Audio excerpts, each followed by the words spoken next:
Okay, I'm excited about this one. We're going deep with Scott Wolter, forensic geologist, TV host, and one of the most controversial researchers in America. Scott made his name by solving murders with rocks, using geological evidence to date concrete and crack cold cases. But then he applied those same scientific methods to the Kensington runestone, and everything changed. His research led him down a path that started with medieval runes, moved through Knights Templar treasures hidden in North America, and ended up somewhere nobody expected, in a little green jar. Scott's newest book just dropped, The Greatest Templar Tale Never Told. And the story he tells me today about the green jar, it's going to challenge everything you think you know about history, religion, and who we really are. This conversation gets heavy, and I mean really heavy. Some people are going to be offended, but that's not Scott's intention. I think we should hear him out. Let's go down to the basement.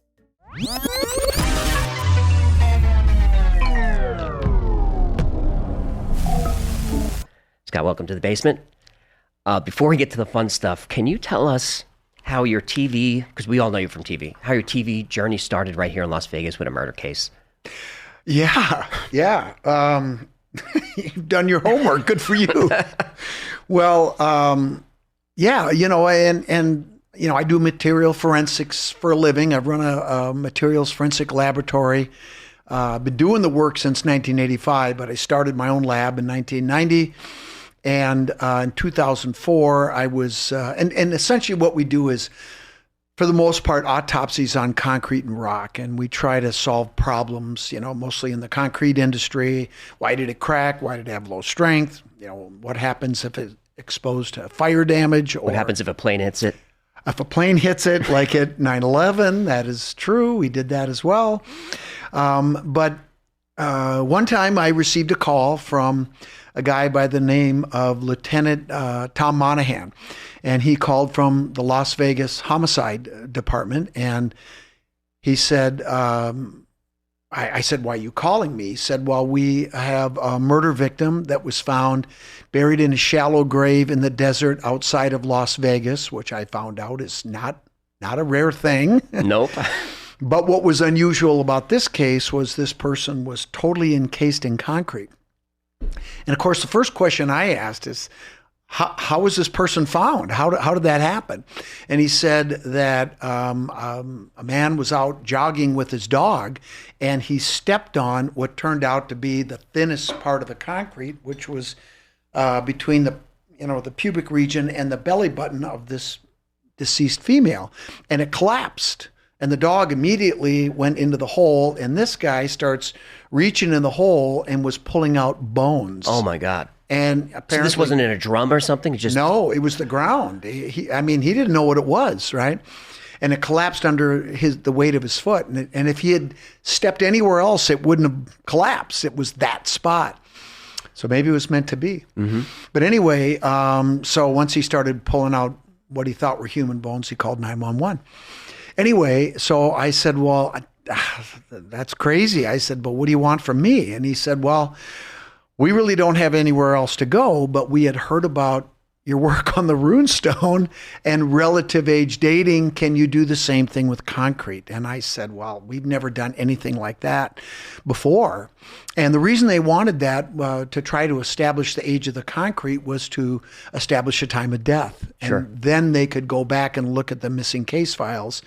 And the reason was they've got a huge, and to nail it down would have been helpful. So the timing was what they were looking for. And I said, look, I've never done anything like this before, but I have a couple of ideas. And so if you're willing to try, I'm willing to try. And he said, we have nowhere else to go. So he said, and I said, when do you want me to come out? He said, as soon as possible. So I got a flight the next day. And I flew out here, and I remember Detective Rob Wilson picked me up at the airport, and it was a beautiful sunny day like it always is in Vegas, right? And he drove me to the coroner's lab, which was cold and, kind of dark. And I remember when I walked in the building the first time, there were 5 gurneys lined up with dead bodies on them, naked and various trauma. And I remember walking by looking at them, and I thought to myself, we're not in Minnesota anymore. I'm a rock guy. What am I doing here? What am I doing here? Anyway, so then they pulled out another one of these gurneys with a big, large, oversized yellow body bag, and they unzipped it, and there was the concrete, and it was in two pieces. There was, and what the perpetrator had done is dug a shallow trench, kind of a long trench, almost canoe-shaped, and laid down a layer of concrete, and I was able to determine that it was in 3 lifts. This sounds like a nice Italian job. Do it the right way. Do it the right way, yeah. And finish the surface. No, it wasn't finished. But anyway, they laid a layer of concrete down. They put the victim in, and then the next load, if you will, of concrete was placed over the front part of the body, and then the last part was the second part was over the legs. The last part was over the head and body, because that was the lowest water content. It was real thick and rubbly. It didn't flow as much, and that's because he was probably running out of water, is what we thought. Wow, did you give them some leads on that? Yeah. Oh yeah, we talked about all this. I mean, and it was strange because as I was doing my examination, the coroner was right there, and I'm asking him questions, and he's asking me questions. It was. And Monahan and Wilson are looking at us, and I kind of got into the zone a little bit, and it was weird because everything is in reverse, I mean, like a breast is positive, but in the mold it was negative. Everything's like a relief now. Yeah, so it's the opposite. Everything's opposite. So it was a little confusing, but eventually I got sort of accustomed to what I was looking at, and I could see where the trauma had been, and it was pretty tough, So anyway, and then in like a paper grocery bag were her bones, because they had the bones, right? And they were all in a bag. They didn't know who this person was. It just seemed really, weird. It's sad. It was sad. Yeah, it was really sad. They never could ID her? Well, so I said, well, here's what I propose. We'll take a sample here, we'll take a sample there, and I'll go back to the lab. And so there were 2 things that I was thinking about. One is when you place concrete, it sets up and it gets hard, right? Mm-hmm. And what it is a heat-generating chemical reaction. It's a lot like popcorn. And so the cement grains will react and form glues that make the concrete get hard. And when it first sets up and the heat starts, it's it's setting up and it's getting hard fast. But over time, what happens is just like microwave popcorn. It's poppity pop, pop, pop, pop, pop, pop, pop. Right. Pop. Over years. Over years. And decades. Yes. So it continues to cure, or whatever that is? Well, yes, it does, but it's so slow, it's imperceptible unless you're looking at it under a microscope and under polarized light, and you can see the percentage of unhydrated particles. So it's very important when I do an analysis and I'm trying to determine what the water-cement ratio was of that concrete. I'm looking at the unhydrated particles that are left. That's why I have to know when that concrete was placed to put it in context. Does that make sense? It does. That's a clock. The other thing that happens is we have a chemical reaction called carbonation, where carbon dioxide will react with lime and calcium hydroxide in the concrete to form calcium carbonate. And what's kind of ironic about that is when we make Portland cement, you take limestone and silica and gypsum and some other stuff, but mostly limestone. And you fire it and you drive off the carbon dioxide and you end up with lime. And then you add water to it and it gets hard. But when it carbonates, it takes back the carbon dioxide and forms limestone, calcium carbonate. Right. Okay? That reaction is called carbonation. And it's progressive over time. And it's dependent upon the water-cement ratio, or the density of the concrete, the amount of CO2 gas or methane that it's exposed to, and time. So the depth of carbonation was the other clock that I was thinking I might be able to use. Never done anything like this before. So went back, did the testing, and I wrote a report, and I said, I think she's been there between 1 and 3 years. And I remember I sent my report, I emailed it to Tom, and I thought, well, I'll never hear anything. And about 4 months later, I got a call, and it was Tom.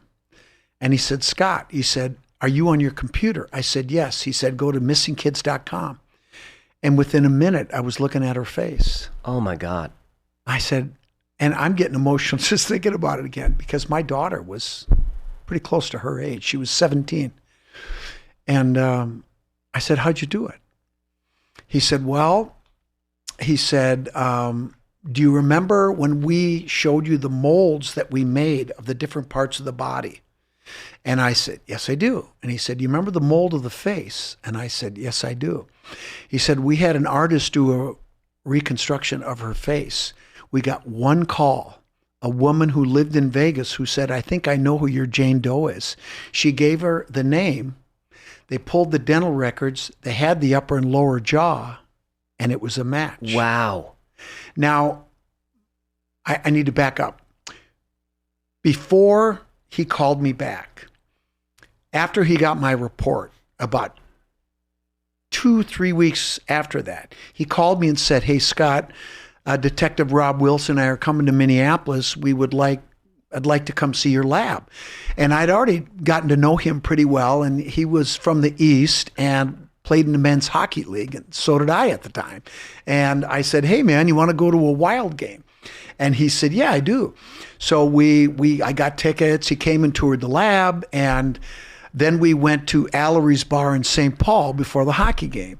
And we're having a couple of beers, and he was one of those guys that had just this intense look. He had a black mustache, and he just looked right through you. And we're sitting there having a beer, and I asked him why he was in town. And he said, well, we thought we'd come and see your lab, but the real reason we're here is we were going to take dental impressions of a guy who's dying of cancer who we believe committed a murder. And I said, dental impressions? Are you talking about bite marks on a victim? And he said, yes. Oof. So he went in there to this guy who was dying of cancer, and he said, you're going to give us these dental impressions, or we're going to put you in jail and you're going to die in a cold cell.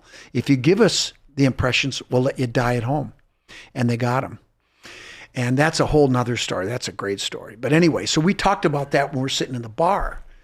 And then he looks at me with that look, and he goes, so what do you really think?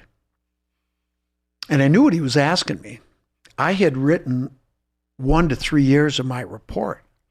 And I looked at him and I said, well, Tom, I said, I think she's been there between 1.5 and 2 years, but I put 1 to 3 years because I thought that's what I could testify to and back up. Right. But I'm telling you. And he said, looked at me, goes, me too. Finished our beers, went to the game, the Wild won. He took off, and that's when I thought I would never hear from him again. Then I got the call. And then he said, we got the one call, and we pulled the dental records, and it was a match.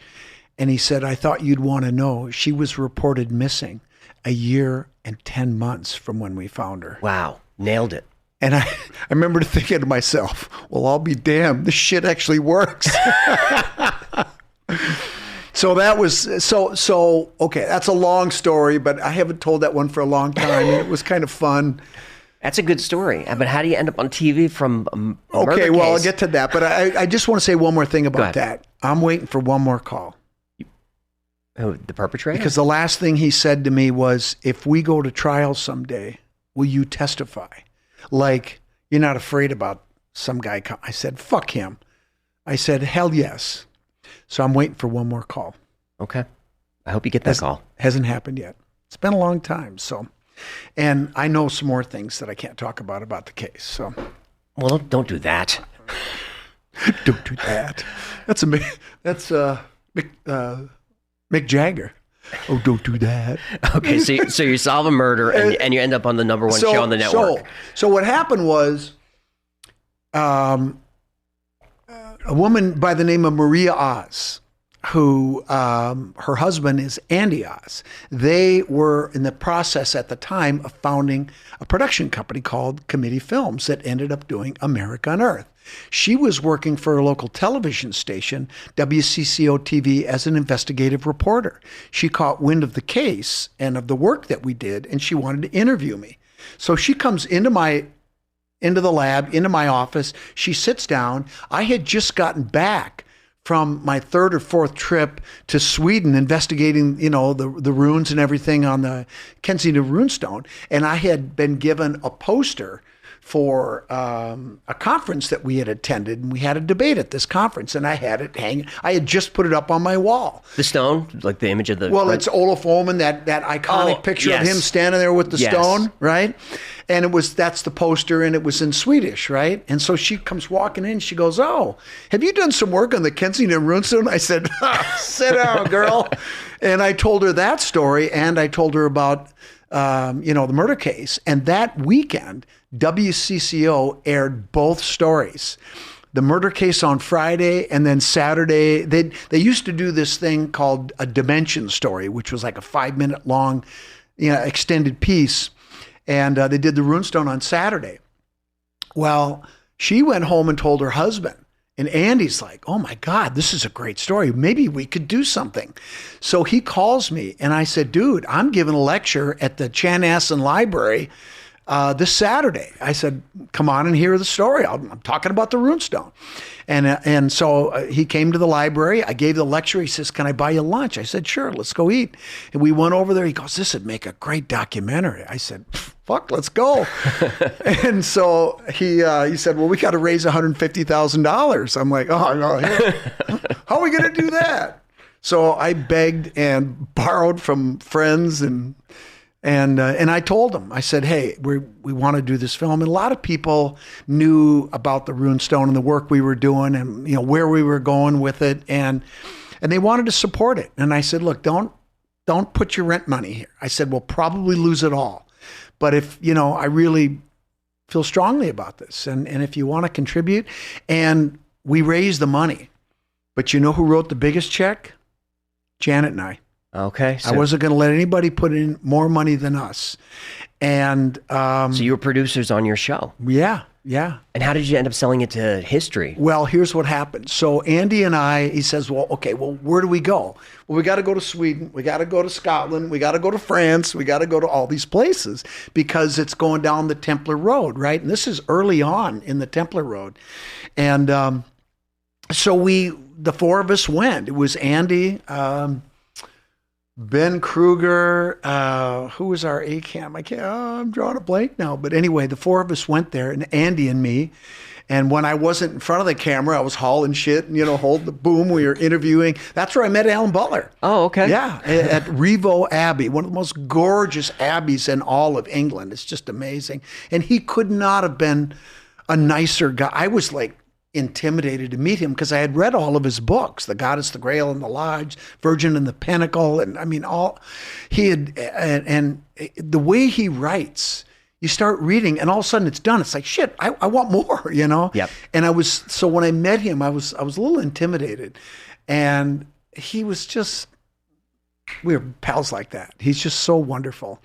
And as you know, he and Janet, we became really good friends and stayed in touch, of course. And then he and Janet wrote their book together, and we're planning to go see him this summer. So, and he's been struggling a little with his health.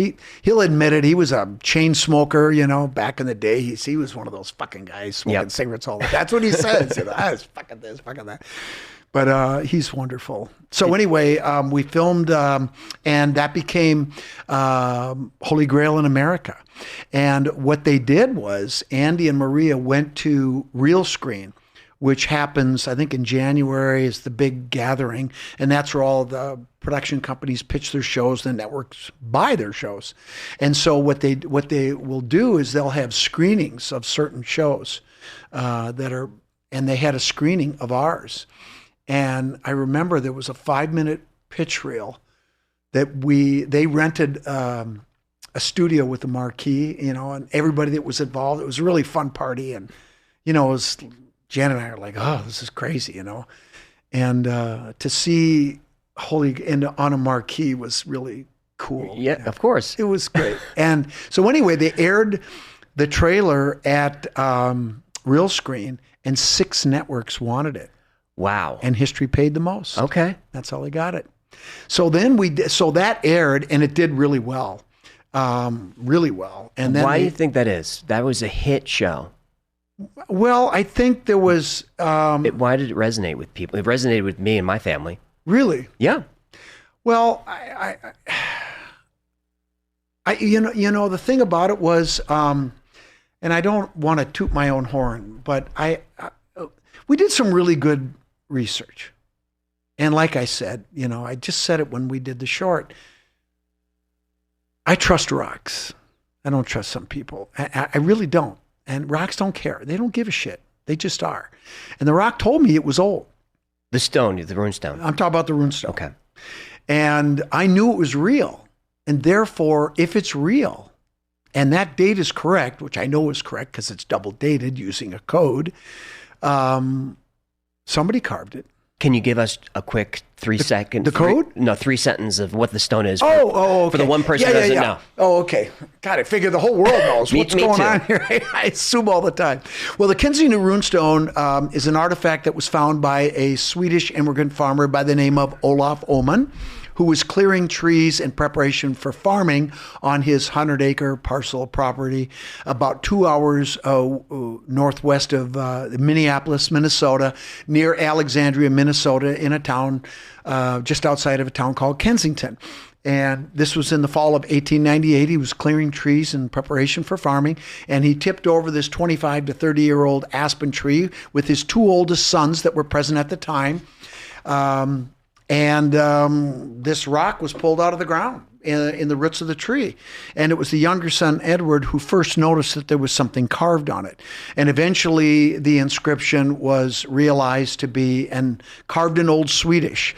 But we now know, looking back, that this is an amazingly complex inscription that was carved by a deeply initiated Cistercian monk. I think we might even know who his name is. Okay. But in any case, it's filled with symbolism, allegory, and code. And I think I figured out what the codes are, because when I became initiated as a Templar, going through the Cryptic Council's degrees, I suddenly realized, and that's a great story too, that the story that is encoded within it is part of the Book of Enoch.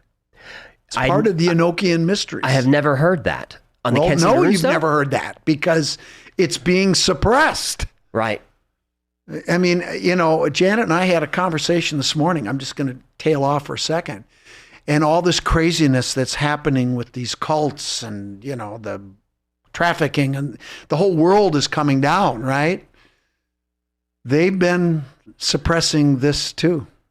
Yeah, Book of Enoch, not considered part of the Bible, but as it's been discovered, that it probably was.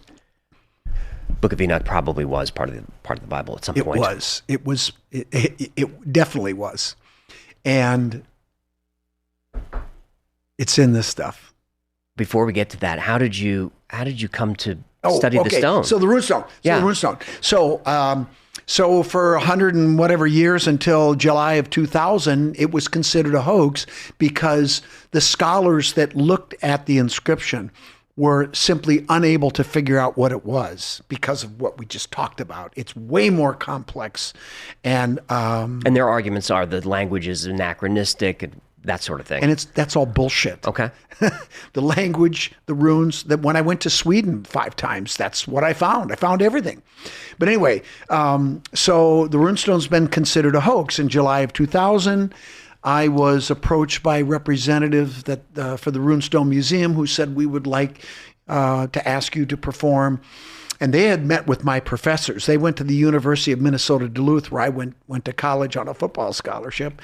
And I met a wonderful professor who inspired me to go into geology. I was very fortunate to meet Charlie Match.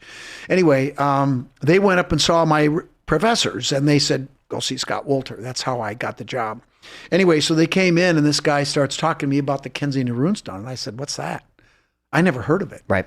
And after, later on, I talked to other people, and everybody around me knew what it was. And I'm like, I must have missed school that day or something. I didn't know what they were talking about. So anyway, I remember the guy clearly was an advocate for authenticity. And I gave him the speech. And I said, look, I'll be happy to do this work for you. But you need to understand, when I get done, I may give you news you're not going to like. And you're still going to pay me. Right. Okay? That's the beautiful thing about my job. I get paid either way. It doesn't matter what the results are, right? So but those are the ground rules. And he said, okay. So off we went. So he didn't hire you to study language. He hired you to study the stone. Stone. How do you date it? What did he want you to do? Great question. And look, I just made it up. I completely made up what I thought was a way that I could do that. And I said, when I did the short, somebody asked a really good question that led to exactly what you just asked me. And so first and foremost, it starts with the geology. For example, if you have a piece of quartz or quartzite, I can't do anything with that because it doesn't weather, right? Right. Second thing, I need to know the context. Where has this artifact been? For example, in the case of the runestone, it's been buried in the ground since it was put in the ground, presumably in 1362 as a land claim. And it was recovered in 1898. So we're talking about 600 or so years of weathering, right? Is that stone indigenous to the area, or did they bring that stone in? Another great question. Yes, we have sourced that rock. Okay. It's part of the Thompson Formation. If you go up just south of Duluth, there is a formation called the Thompson Formation. I mapped those rocks when I was in college. So I knew the rock right away once I got a thin section. And so the first thing you have to do is identify the rock type. And as we said, quartzite, you can't do anything. But this rock type is something called and there will be a quiz, so pay attention. Okay, go for it. Paleoproterozoic metagraywacke, okay? I can't do it. I can't do it. Thompson Formation, okay? Right. I knew right away. And it has the runestone has 17 different minerals in it.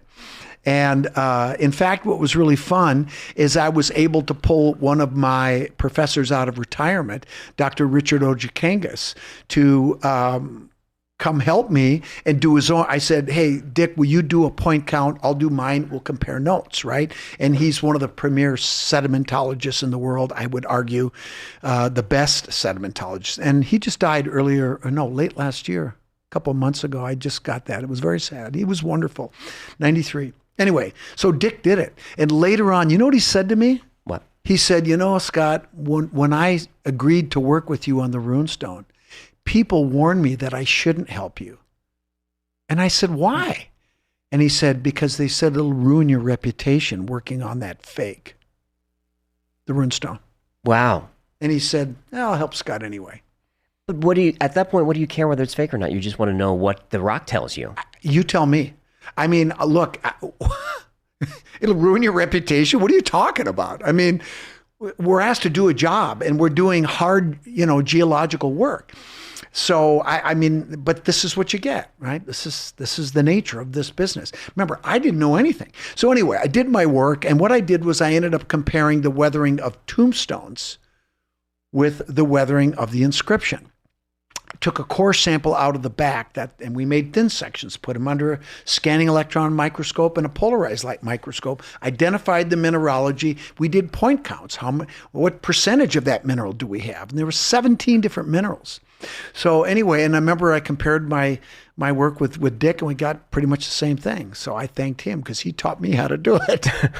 But anyway, so I identified one of the faster weathering minerals, which was mica. Biotite in this case, because it has an iron phase, so it weathers the fastest. And I used slate tombstones from out in Maine that were old enough, dating back to the Revolutionary War. So that and they got the dates right there, right? Right. So what I did was I just measured how long it took before the minerals started to come off the surface of the tombstones. That happened at about 200 years. On the runestone, they're gone. They're all gone. So my conclusion is the weathering is older than 200 years. And that's from 1898 because it hasn't been in a weathering environment since. It's been indoors, in the shed, or in a museum. So you push it back 200 years from 1890, it was nobody in Minnesota then except the indigenous people and maybe a monk that was traveling, like Hennepin or somebody. Right. So I said it's genuine. And I wrote my report and I sent it off and I thought, well, that was fun. Good for them. They got one. And I was done. Oh, no. No. Then the pushback came. Oh, my God. It was nasty and personal. And, you know, I mean, I had academics that I had met. Well, I would eventually meet. Now you understand why you were warned. Like, well, this is, and I, you look, and so most of the people, and I don't want to disparage these disciplines, but I do want to make a point. It's very important. I'll use the word soft science. I'm talking about. They're not going to like this. History. Okay. Language, archaeology, runes, runology. These are humanities disciplines. Right. Wonderful disciplines. I'm not saying there's anything wrong with them. But they're up for interpretation. They're up for interpretation. Right. These people were attacking me, telling me I did not understand scientific method. Excuse me? I run a freaking laboratory. I do forensic investigations all day, every day for 41 years now. Right. You're not a TV guy. No, I'm not. You're a scientist doing this. Do you know why I even did the goddamn TV? Why? Because this is important. Really? Yes. Okay. I make a good living running my lab. Okay. Okay. And I love it. And I get to work on murder cases. I worked on the Pentagon. That's what people are going to talk about at my funeral. Is not the runestone and all this stuff. They're going to talk about that.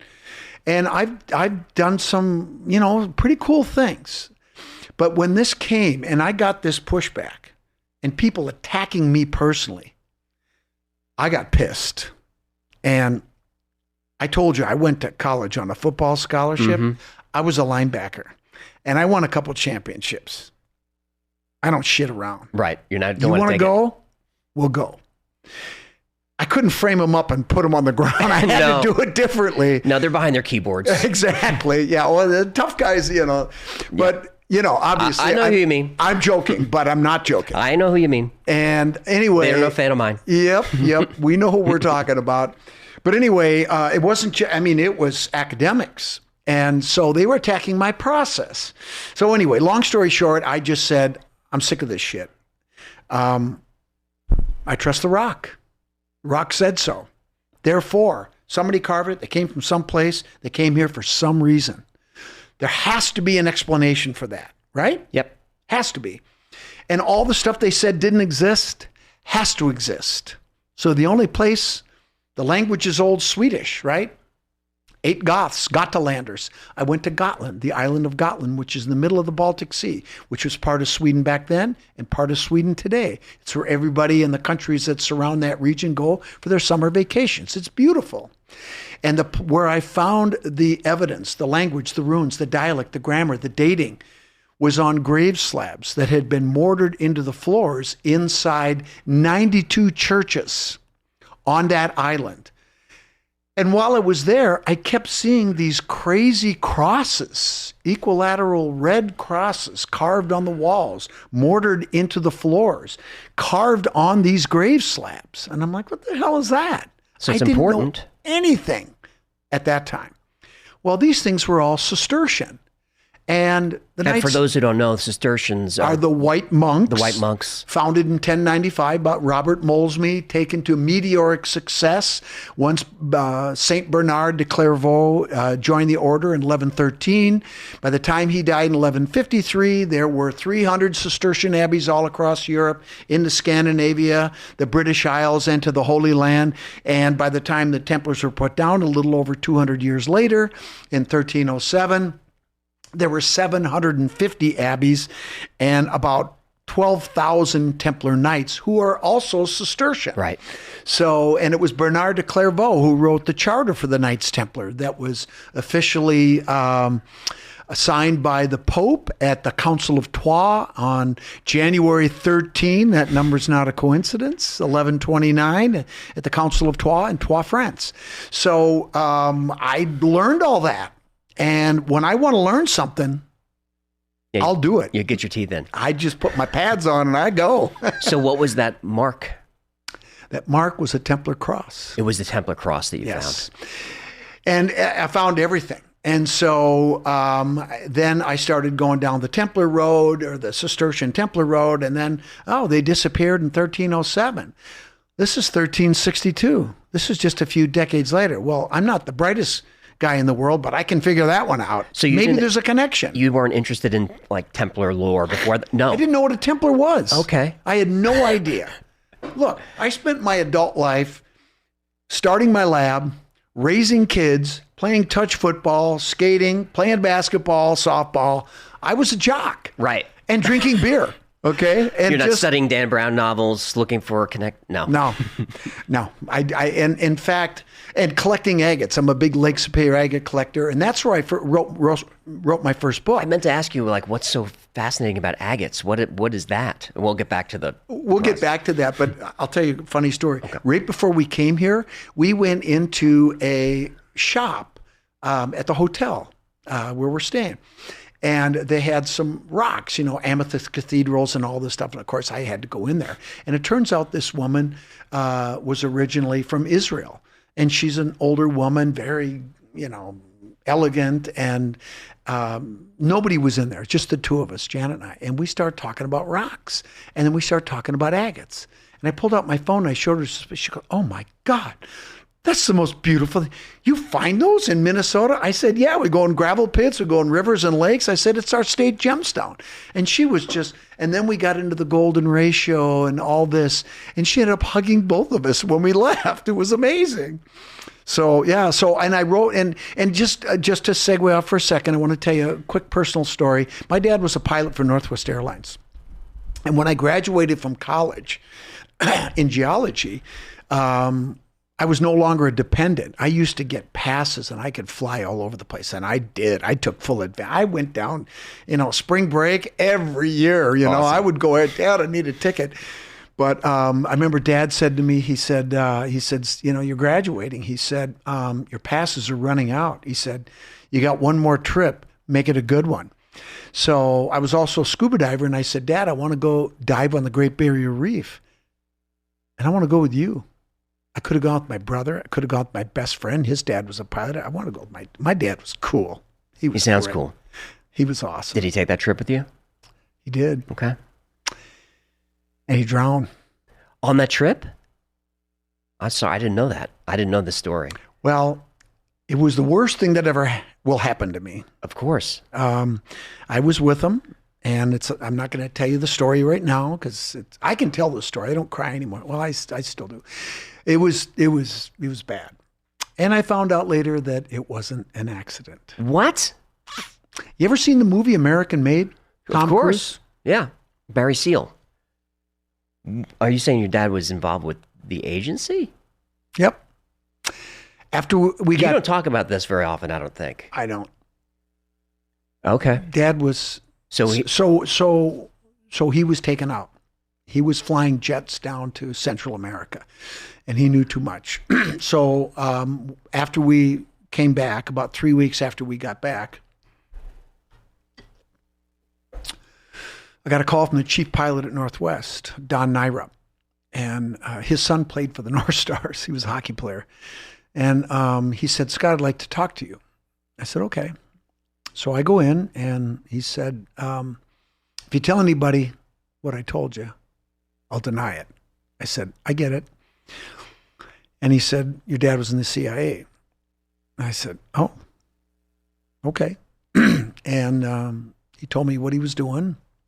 And he didn't say that he was taken out, but I figured it out on my own. And there's other details I could tell you. Maybe when we're alone, we can talk. Okay. But anyway, I was wrecked. And it blew our family apart. I have a brother and a sister and my mom. My brother and my mom died 2 years ago. Same year, within a couple of months of each other. Once my mom died, I knew my brother wasn't far behind. That's another story. But anyway. Did they know your dad was working for CIA? My mom denied. She finally came around late in life. And she finally, a month and a half before she died, I took her out to dinner and went back to her apartment. And we were sitting in the car, and I was just about to open the door and help her out, you know. She turned, she looked at me, she said, "I forgive you." What's there forgive? Well, for what happened, you know, to Dad. She never married again. She blamed me for it. So, I'm sorry to hear that. Yeah, it was tough. But I'm telling you this for a reason. Okay. So, so I was in a really tough place. And I had just gotten a job from Charlie, my professor, got me a job with MAPCO Minerals as a field geologist, and I loved it. And I was on a 2-month gig in northern Minnesota, going in the woods and mapping and taking samples, send them in for testing.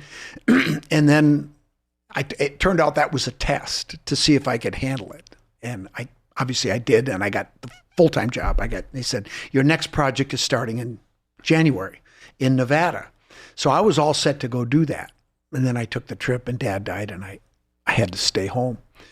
So that was a huge correction. But I got hired by Twin City Testing. I learned petrography, and then I went, and here I am now. But that was a really defining moment. And what happened during that time, right after Dad died, is I was struggling with a lot of grief. And so when I got upset, I just jump on my motorcycle and I would drive to the gravel pits and I would just walk, pick agates. And I met the other collectors, and I got to know the industry really fast. And I met a World War II hero, George Flame, and we ended up becoming close friends, and he became another mentor to me. And he was the king of agate. Well, he flagged me early on. He said, that kid's, you know.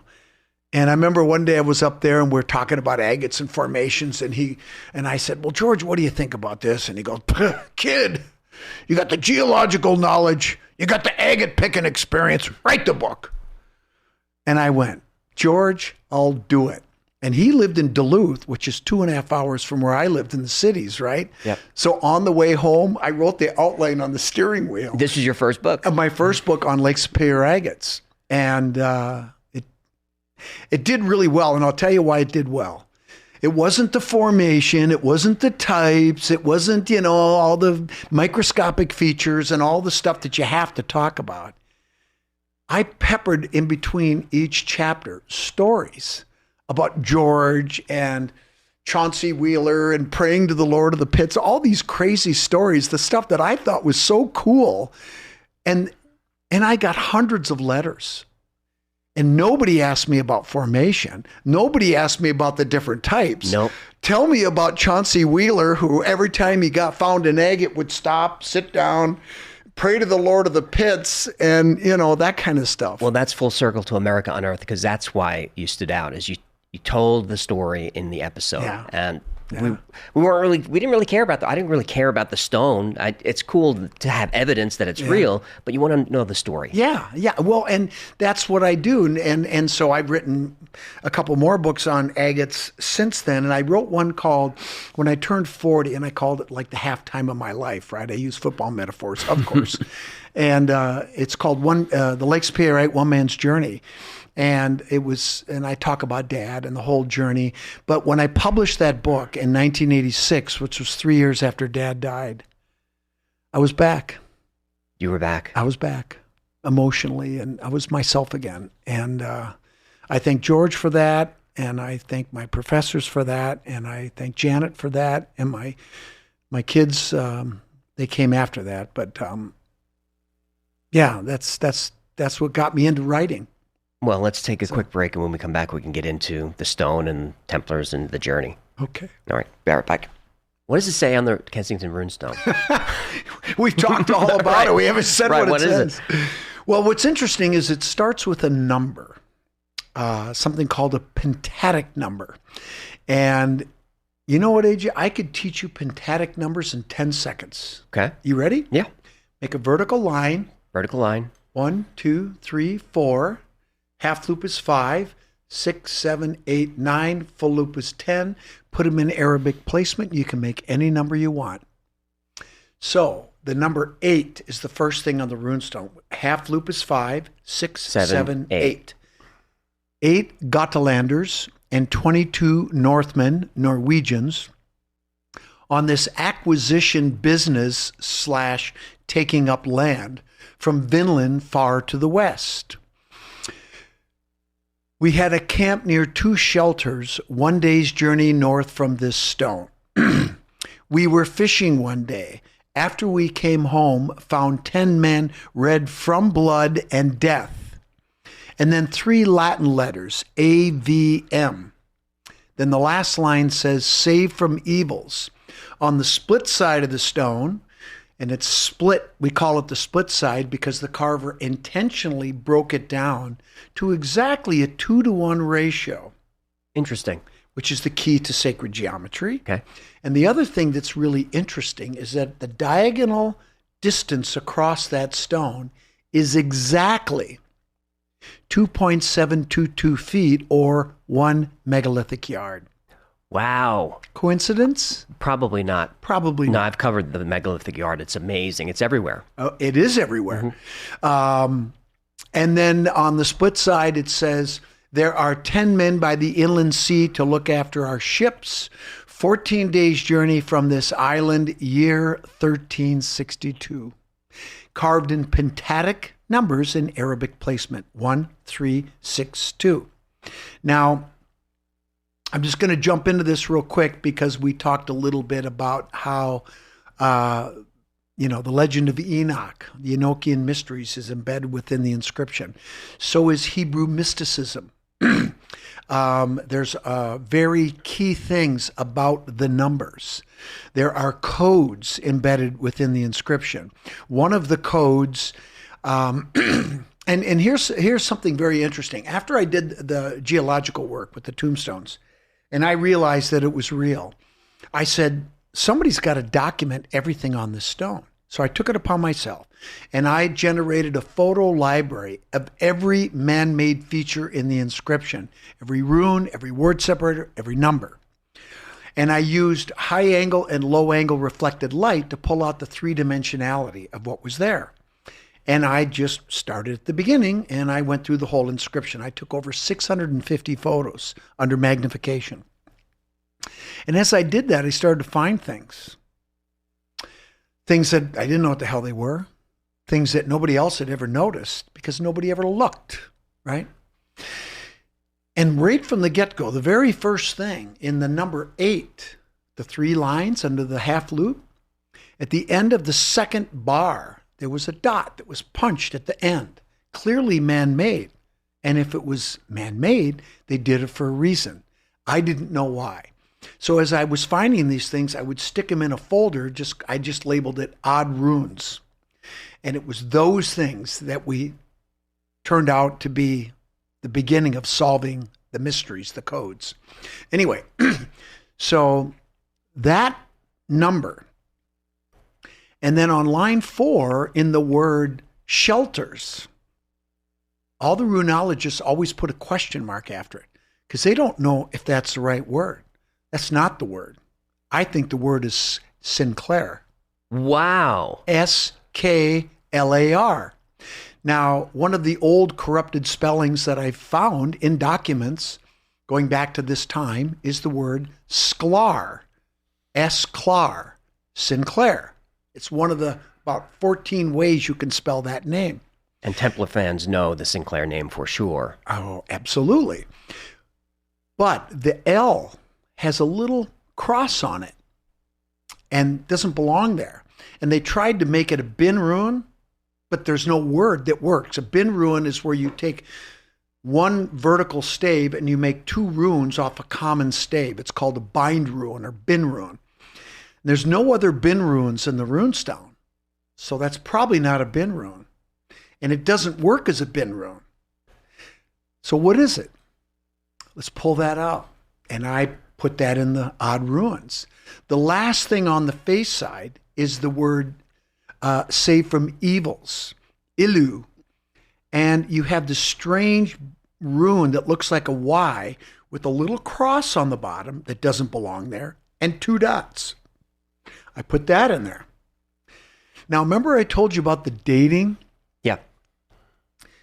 One of the things that I found when I went to Sweden is some of the grave slabs were double dated. Double dated. Using the medieval Easter table dating method. And to do that, you need 3 things.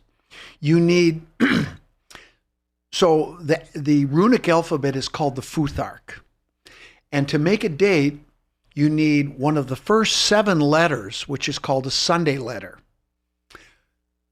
And then the rest of the alphabet, there were 19 runes in the alphabet at that time. There'd be 12 more left. You need a Sunday letter, a golden year, which is any one of the rest of those 12 runes, and a column number. And then you plot them on the Easter table, and it gives you a date.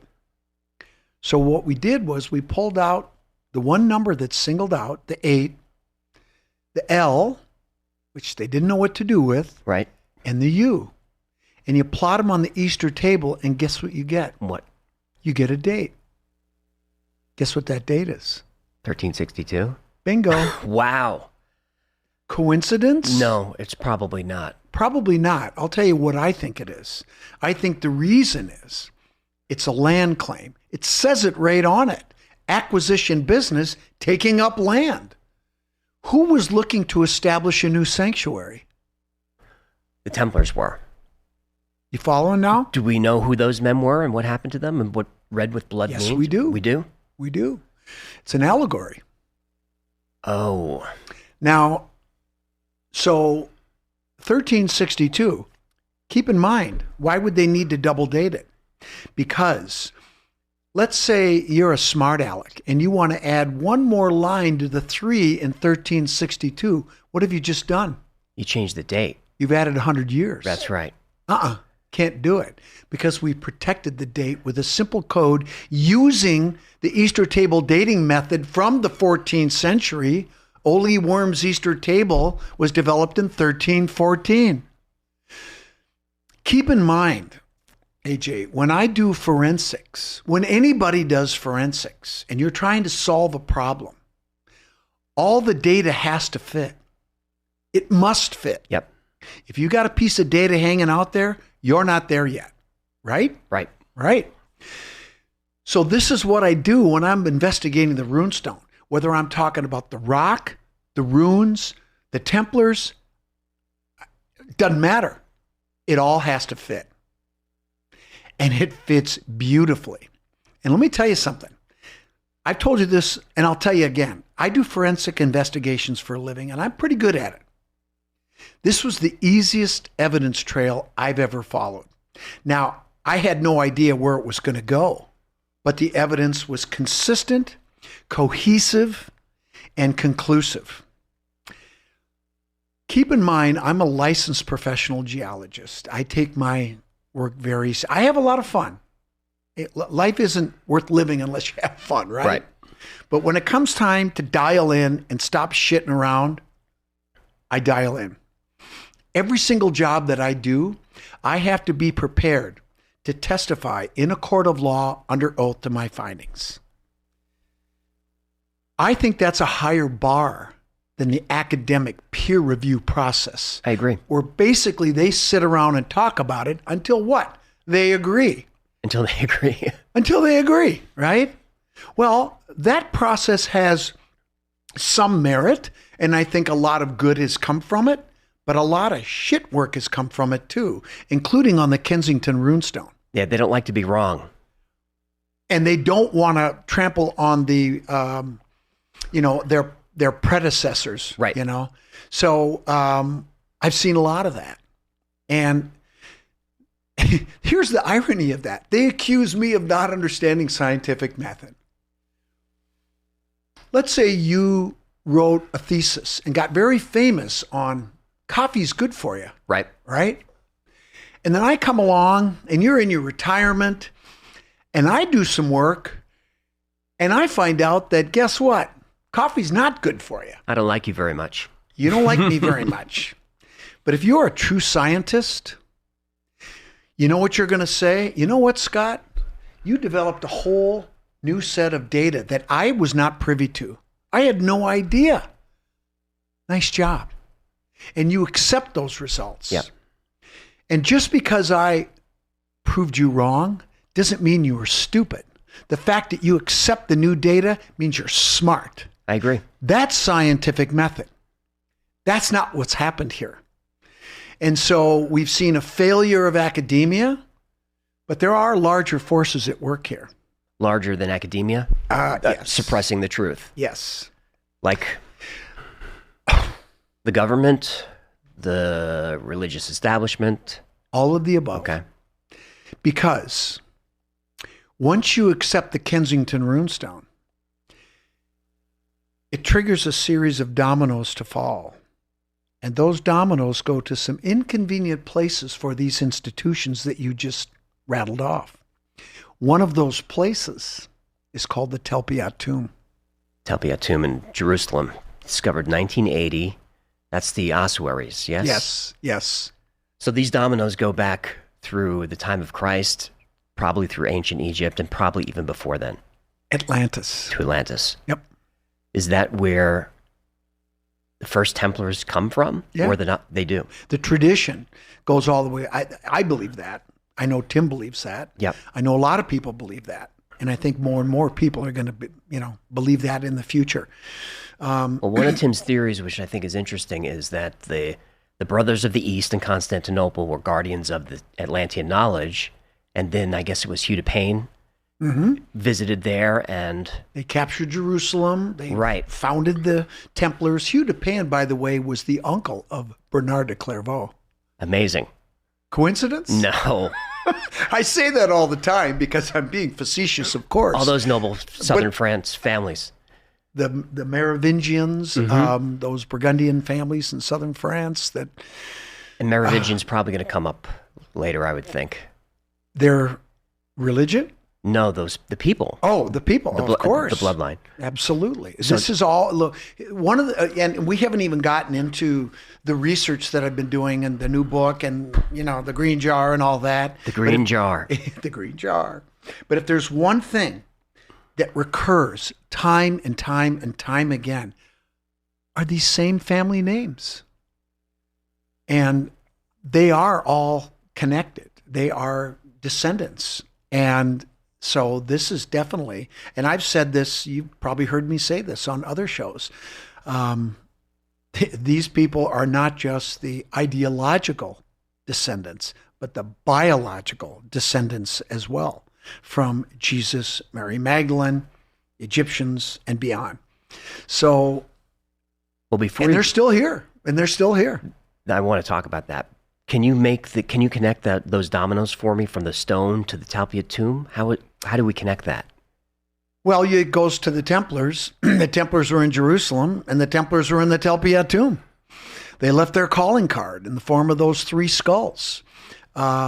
We also, there's some data. Now, one of the things a lot of people don't know is that when, in 1980, when the archaeologists went in and they were blasting the hillside in preparation for putting the foundations in for an apartment building, and they found this underground tomb.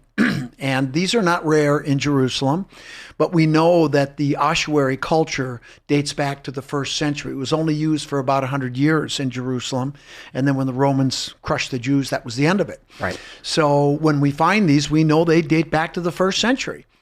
And in this particular tomb, I don't know if you've heard this, but when the archaeologists went in, the entire tomb was flooded with terra rosa soil about 2 feet deep. I have heard that. Okay, that covered all the ossuaries and all the walls and all the kokims, the tunnels inside the tomb. And I don't want to segue off into the James ossuary. That's a controversial one. You know that one. I do. You know how they were able to establish that it came from that tomb? Just to catch people up, so the James ossuary was discovered by a collector, is how it came onto the scene. Let me just frame this first. Go ahead. In the tomb, there were 10 ossuaries that were cataloged. Only 9 made it to the Israeli Antiquities Archives. 1 went missing. And that's James. That's the James. Okay. So go ahead. So these ossuaries are the bloodline of Christ. So John the Baptist. So I think it's important that we rattle off the names. Yes. Okay. So one of the ossuaries says Jesus, Yeshua, that's his real name. Yep. Can I just say something? Go for it. I find this incredibly interesting. And I didn't know this either until I knew it. But probably 90+% of people who call themselves Christians, who believe in the resurrection of Jesus, and he's their Lord and Savior, don't even know his real name. The Jews know his name. The Jews do, but that's a small percentage compared to people who call themselves Christians, right? I just find that ironic. But in any case, so the name on the ossuary was Yeshua, son of Joseph. Another ossuary said James, son of Joseph, brother of Jesus. One said Joseph, Matthew, Maria, Judah, son of Jesus. Now, there were 7 of the 10 ossuaries that were inscribed with names. 6 were in Aramaic, 1 in Greek. We just rattled off the ones in Aramaic. But the one in Greek said, Mariamne the Mara. Mariamne is a pet name for only Mary Magdalene, found in the Acts of Philip. So what the actual F is going on? Why doesn't the world know about this? I don't know. How freaking obvious is this? And a couple of those names are actually referenced in Mark 6:3. Same names. Same names. Mm-hmm. Now, some people have come back and said, well, those were common names at the time. They were. And some of them were. But when you start calculating the odds, as one of my good friends that keeps me on the straight and narrow, we talked about earlier, Jerry Lutkin, who's part of the Talpiot Tomb research team, as I am as well, calculated the odds once you added in the James ossuary. It went from like 1 in 150,000 to 1 in 2 million. So even it's not them. So even without James, even without the controversy, this still fits. Well, I'll take those odds every time. Won't Sure, you? of course. Hell yeah. So it's them. Now, there's so much more to it. And the way that they were able to establish that ossuary that showed up on the antiquities market and was purchased by Oded Golan, I think was his name. I don't remember. But he stood firm. And the testing bared out, the scientific testing. And what they did was they took samples from inside the tomb, from the ossuaries, and they got a geochemical fingerprint of that Terra Rosa soil that were all contaminated, right? All the ossuaries and the walls inside the tomb. And the geochemical profile, when they tested the James ossuary, was a spot-on match. It came from the tomb, but obviously somebody had taken it and sold it, right? Did you test DNA in there? Do we have the genome? I can neither confirm nor deny. I know what that means in Templar speak. Yes, you do. Well, you know what? You should have Jerry on. You should talk to Jerry Lutkin. He's very well spoken. He's a really fun guy, but he's really wicked smart. And he's working with Simca, James Tabor, Charlie Pellegrino, and some of the other guys on the tomb. And they've done a lot of work. And it's not public. So why suppress this? Why not just follow the evidence? We are. And we're coming out with it right now. But I mean, there are forces that don't want this information out. True. But I think, you know what, I was talking with Janet about this morning, just before we came here. With everything that's happening right now, I think those forces have bigger problems. Yep. And I think, you understand procession, right? I do. You know, right now we're living through one of the most profound moments in human history, astronomically, right? And it was predicted that this would be a time of great upheaval. This is the dawning of the age of Aquarius. Dawning of the age of Aquarius, which is symbolized by 2 streams that flow together as one. And I look at those 2 streams. I mean, there's a number of different symbolic ways you can interpret that, but one of the ways I see it is ideologically right and left, which is especially divided in this country right now, right? Yep. And maybe what all this craziness and that green jar is going to do is bring us as one again. That's my hope. And that's what I want to see happen. I mean, it's easy to sort of go down that negative rabbit hole and get caught up in all this negativity, and it's awful. It's beyond awful. But the symbology is there, right? We've got Pisces, the light and the dark, the left and the right, and we're now leaving that behind. The opposing, yep. But I think, and you know, what happens when you go through a dark period? Yep. The clouds clear and the light comes and the sun comes out. And I'm optimistic. I think that's going to happen. And there's one other elephant in the room that we haven't talked about, and that is them. And now, I mean, the last several years, this has been talked about, right? That's all we hear about. It's time that they were introduced and they had their time on the stage, because they are here. And if you're listening, Scott, they're in here. Scott pointed to the sky. So you've got extraterrestrials in these documents. Do you want to reveal the documents? What you're pointing at? I do. Or are we leaving a story? I could keep you here all day, man. But I want to. I got nowhere to be. Well, I mean, it doesn't matter which we do first, but I would also like to talk a little bit about my new book, because, I mean, it's, you know, I mean, obviously I appreciate the plug, but what's important is the story is really important. And I'll try to get through this as quick as I can, if that's all right. Take your time. Okay. So about 10 years ago, exactly 10 years ago, ironically, in July of 2016, what is it about July when people bring stuff to me? A woman seriously sent me an email and she said, "I've got the journals of Earl Henry Sinclair." And I went, "Yeah, right. Delete." Next day, "No, really, I've got the journals of Earl Henry Sinclair." Stop it. Delete. About a week later, she goes, "No, I'm serious. I've got the journals of Earl Henry Sinclair." And she sent a couple of pages. Oh. I picked up the phone. "Hi, my name is Scott Wolter. Nice to meet you." No kidding. That's what happened. So what are the pages? Were they found? Who are they? Well, okay. So what happened was, her name is Diana Muir, and I'm not going to take you through the whole story, but what she did was I went down to see her, to view them. Where? At the Mormon temple in Nauvoo. She's Mormon. And she laid them out. I have videos. I took pictures. I was flummoxed, and Janet will know what that means. Is this the Tennessee? I'm joking when I say flummoxed, but seriously, I was like, oh my God. Go ahead. Were they in Tennessee? Is that where this is in Illinois. Illinois. Okay. Illinois. And where did she find them? That's not where she got them.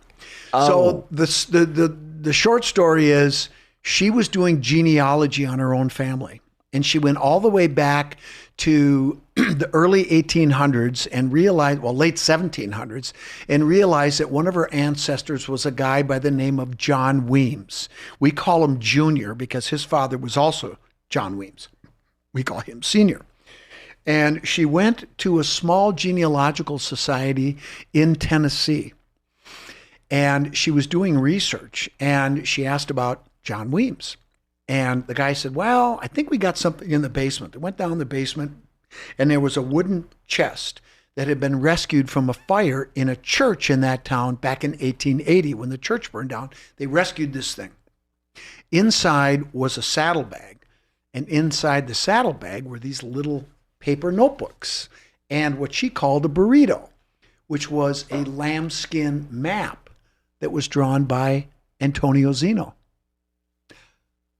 of Nova Scotia. Of Nova Scotia. And where they buried the treasures. Oak Island is in there? Oak Island is in there.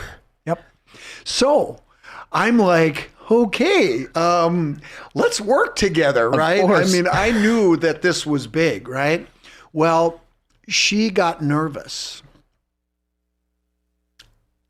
and threw them away. Oh my goodness. Because she had a checkered past. And if she was caught, and how did she get them? She stole them. She stole them. She realized that if the world knew about this, if the museum knew what they had, we would already know about it. Obviously, they didn't, because most of them were written in Latin and Old English. Latin, forget about it, right? Have you ever looked at Old English? You can't read it. It's even worse. It's worse. The last 5 books were written in modern English. Did she take pictures before she threw them away? She did. Okay. And we have a lot of the stuff. And I took pictures of everything. I'm a lab guy. I'm anal retentive, you know. So I did a good job. I still would like to go back and do it again. But anyway, but what she did was she used, Bing Translate and Google Translate, and she translated them. She took them, this was in 2005. She had them for about 10 years, and then she watched our show. The TV show? She watched our She show. called the TV guy. And she heard us talking about Henry Sinclair.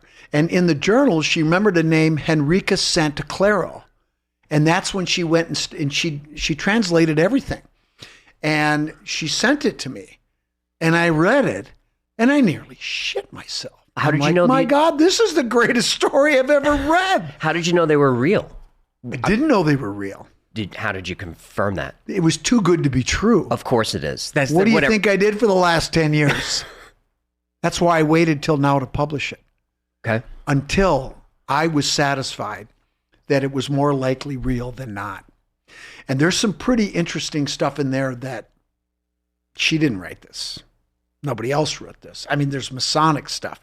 There's internal evidence. There's sacred numbers, symbols, the hooked X. We didn't get into that. Did you find the hooked X on the Kensington Runestone? I did. That's on there too. 22 times. Can you tell us what that is? Because that shows up everywhere. It does. Great question. I just like this stuff. I love this stuff. So going back to when I was doing the runestone, do you remember I told you about the numbers and about the codes that we found and about the legend of Enoch and the Hebrew mysticism? Yes. Well, must be a coincidence, but we have numbers like 8, 22, 14, 10, 10, right? So, must be a coincidence that there are exactly 22 hooked X's on the Kensington Runestone. There are exactly 10 VW runes VW that the runes. world has never seen, that the scholars said never existed. No, donkeys. It just means you've never seen it.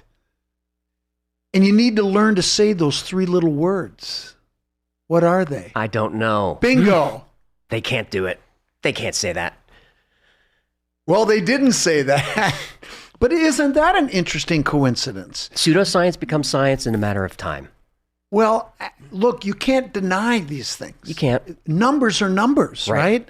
There are 14 individual pentatic numbers. So what's the significance of 14?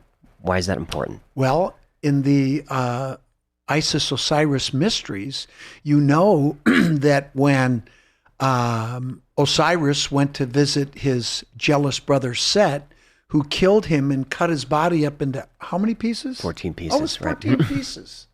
And how many stations of the cross are there? 14 stations stations of the cross. Right. Bingo. Must be another coincidence, huh? No. Any case, so you get what I'm talking. And this predates the runestone, 1362, right? Well, I think this all goes back to Akhenaten in 1300 BC. Millennia before the runestone. There are 8 G runes on the runestone that are backwards with a dot that they've never seen. So it's interesting that these numbers are singled out. It's also interesting that if you add 8 and 22, you get what? 30. 2 shelters. 2. How much? 32.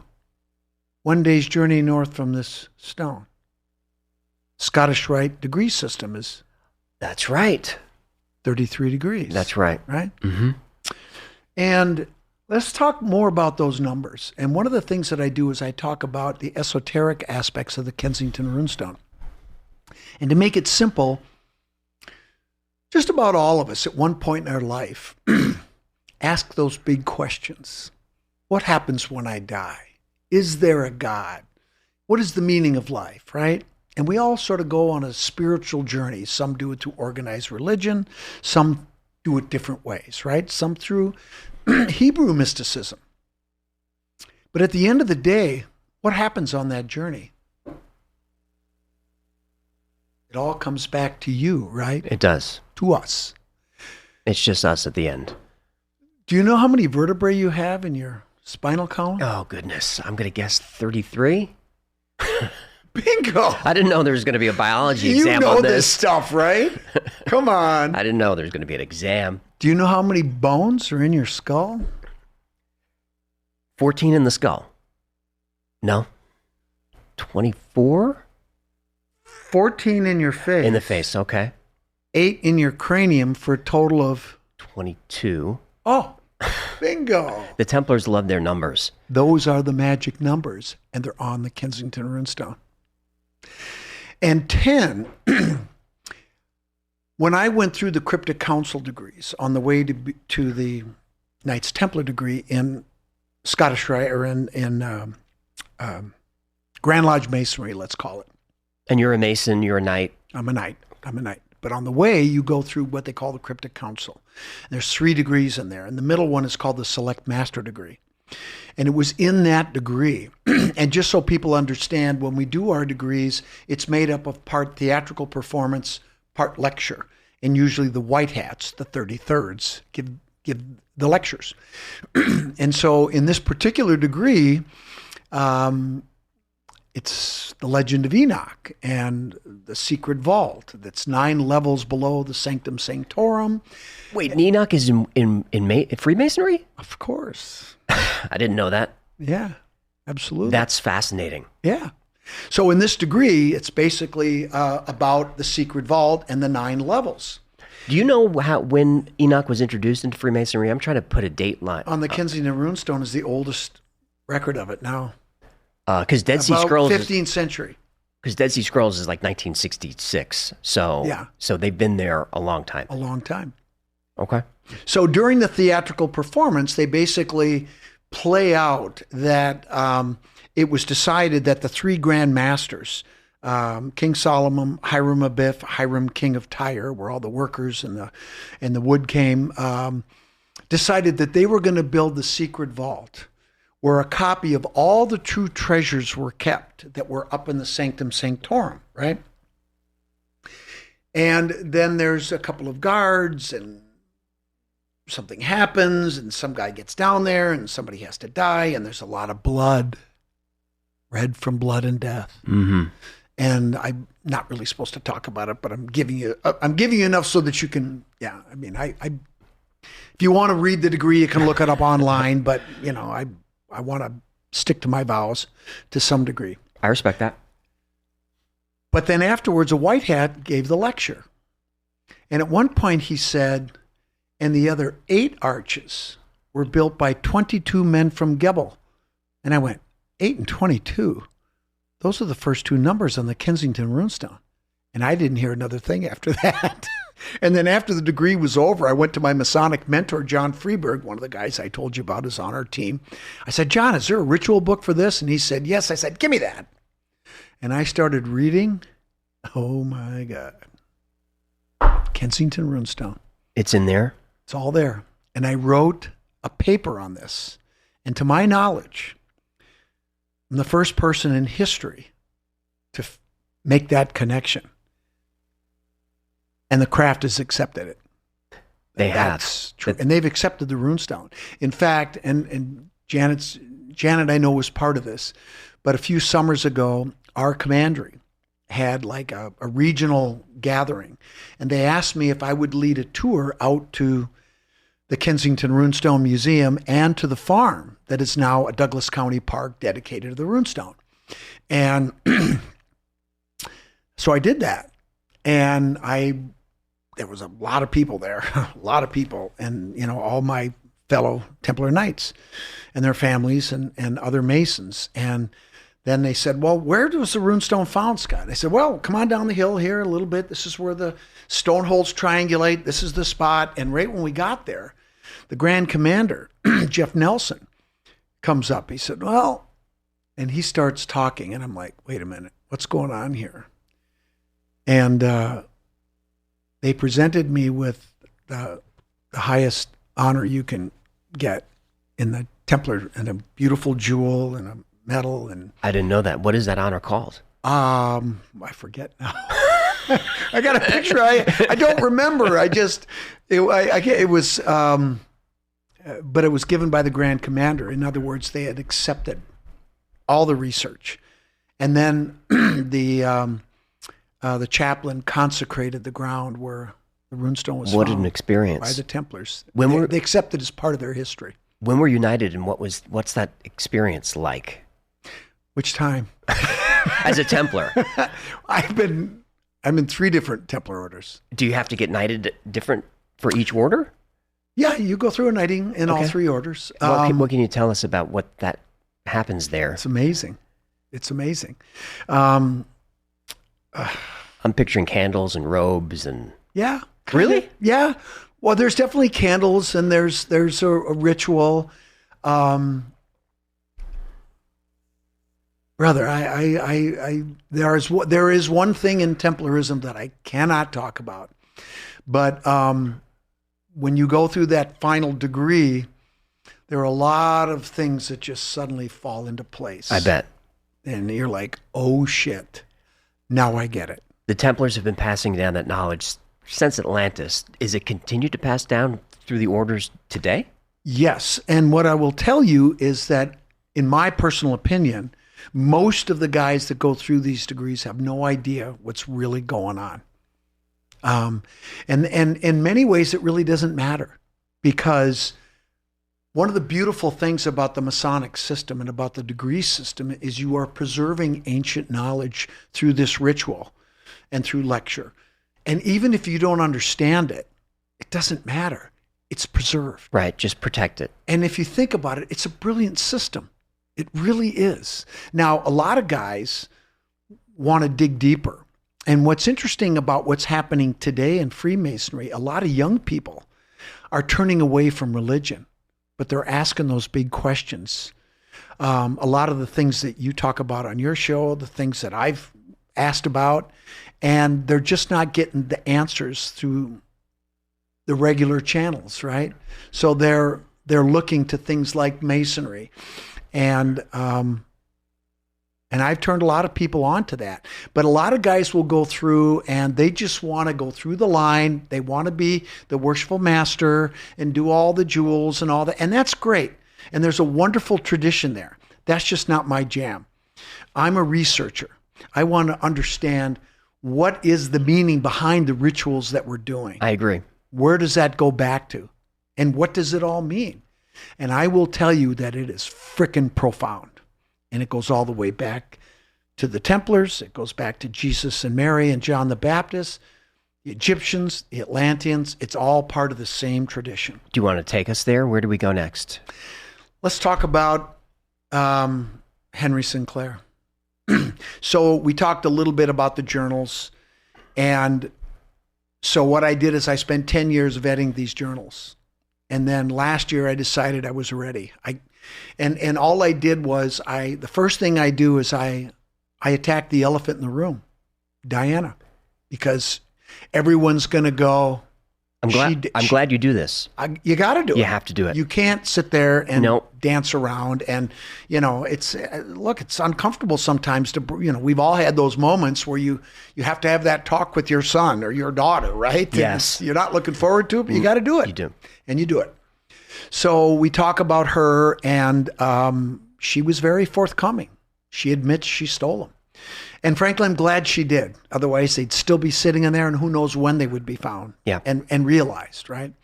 So we do that, and then another copy of the journals showed up. They did? They did. Where did those come from? Well, she actually tracked it down because what she did is she followed the lines of John Weems Jr., who had like 10 kids. And what we found out is after his death, right before the Civil War, They were all Masons. And a cousin, I think 2 cousins and one of the sons recopied, and they went down their lines. And so we were able to get a copy from that line. And what happened was John Alston Weems, or James Alston Weems, in 1885. So this would be about John Weems Jr. died in 1812. So we're talking, 70 years later, 73 years later. He has a copy of the journals, but they're in the old language. So he asked a nun to translate them. She was formerly trained in Montreal, which is French, right? Right. But she was formerly trained by the Catholic Church in Latin. And so she did her own translation. And that was done in 1885, and it was recopied, and what we have is a modern copy. Now, if you have a person who has a copy of those journals from 1885 who's formerly trained in Latin, would you expect those translations to be exactly like Diana's, who used modern translation programs on the internet? Probably not identical. And if they were, that's a problem. It's a problem, yeah. They're not even close. They're not even close. Well, the essence of the messages are exactly the same. Sure. But the phrasing is different. Words are different. She sneaks in some French words because she lived in Montreal, like Grand Paris, which is, and I'm not saying that correctly, but it's a word for grandparents, and that's not in Diana's. So that actually breathes authenticity into the document. But in any case, it's the same story. So what I do is I published Diana's translation, and then in italics, I do Sister Harkin's translation, and then highlighted is my commentary. And this is in your book? This is in the book. Okay. So just for fun, can we read a couple of passages? I'm ready. Okay. So when Earl Henry Sinclair was 8 years old, the very first entry, he writes about how his father, and 8 is a very important number. Remember? Yep. 8 Goths? 8 Goths. And he says, he gave me this book to write down things I will remember when I am a man. And he writes religiously throughout his life. And we learn everything about his life. And it's an amazing life, let me tell you. He becomes the Earl of Orkney and a lot of crazy stuff. But anyway, so what he does is he's also a vassal to the Norwegian king as the Earl of Orkney, because they were under the rule of the Norwegian king at that time. And so he has to go to Norway periodically and report. Right? So this is when, like, late 14th century? Well, the first entry he makes is in 1353 when he's 8 years old. So he was born in 1345. Then this particular time he goes up is in 1368, which is about 6 years after the runestone was carved. And he finds out when he's having dinner with the king and a bunch of people that there was a guy who recently came back from the Western lands, North America. Where is that written? That's in the journals? Yes. But I thought you told me Christopher Columbus discovered America. I never said that. You shut up. I did not say that. I knew that was coming. Okay. So he learns from this guy. It reminds him about a party that left Norway in 1358. And he heard about them, but he doesn't know what happened to them. So he says in one of his journals, I got to go back and talk to the brethren and find out, the older guys, right? Yeah. So he writes in July 26, this is about 2 months after he gets back from Norway. July 26, 1368, I have spoken with the brethren regarding my concerns for the men who have traveled to the western banks in the spring of 1358. No word has been received from them, but Brother Cameron has said that none is expected.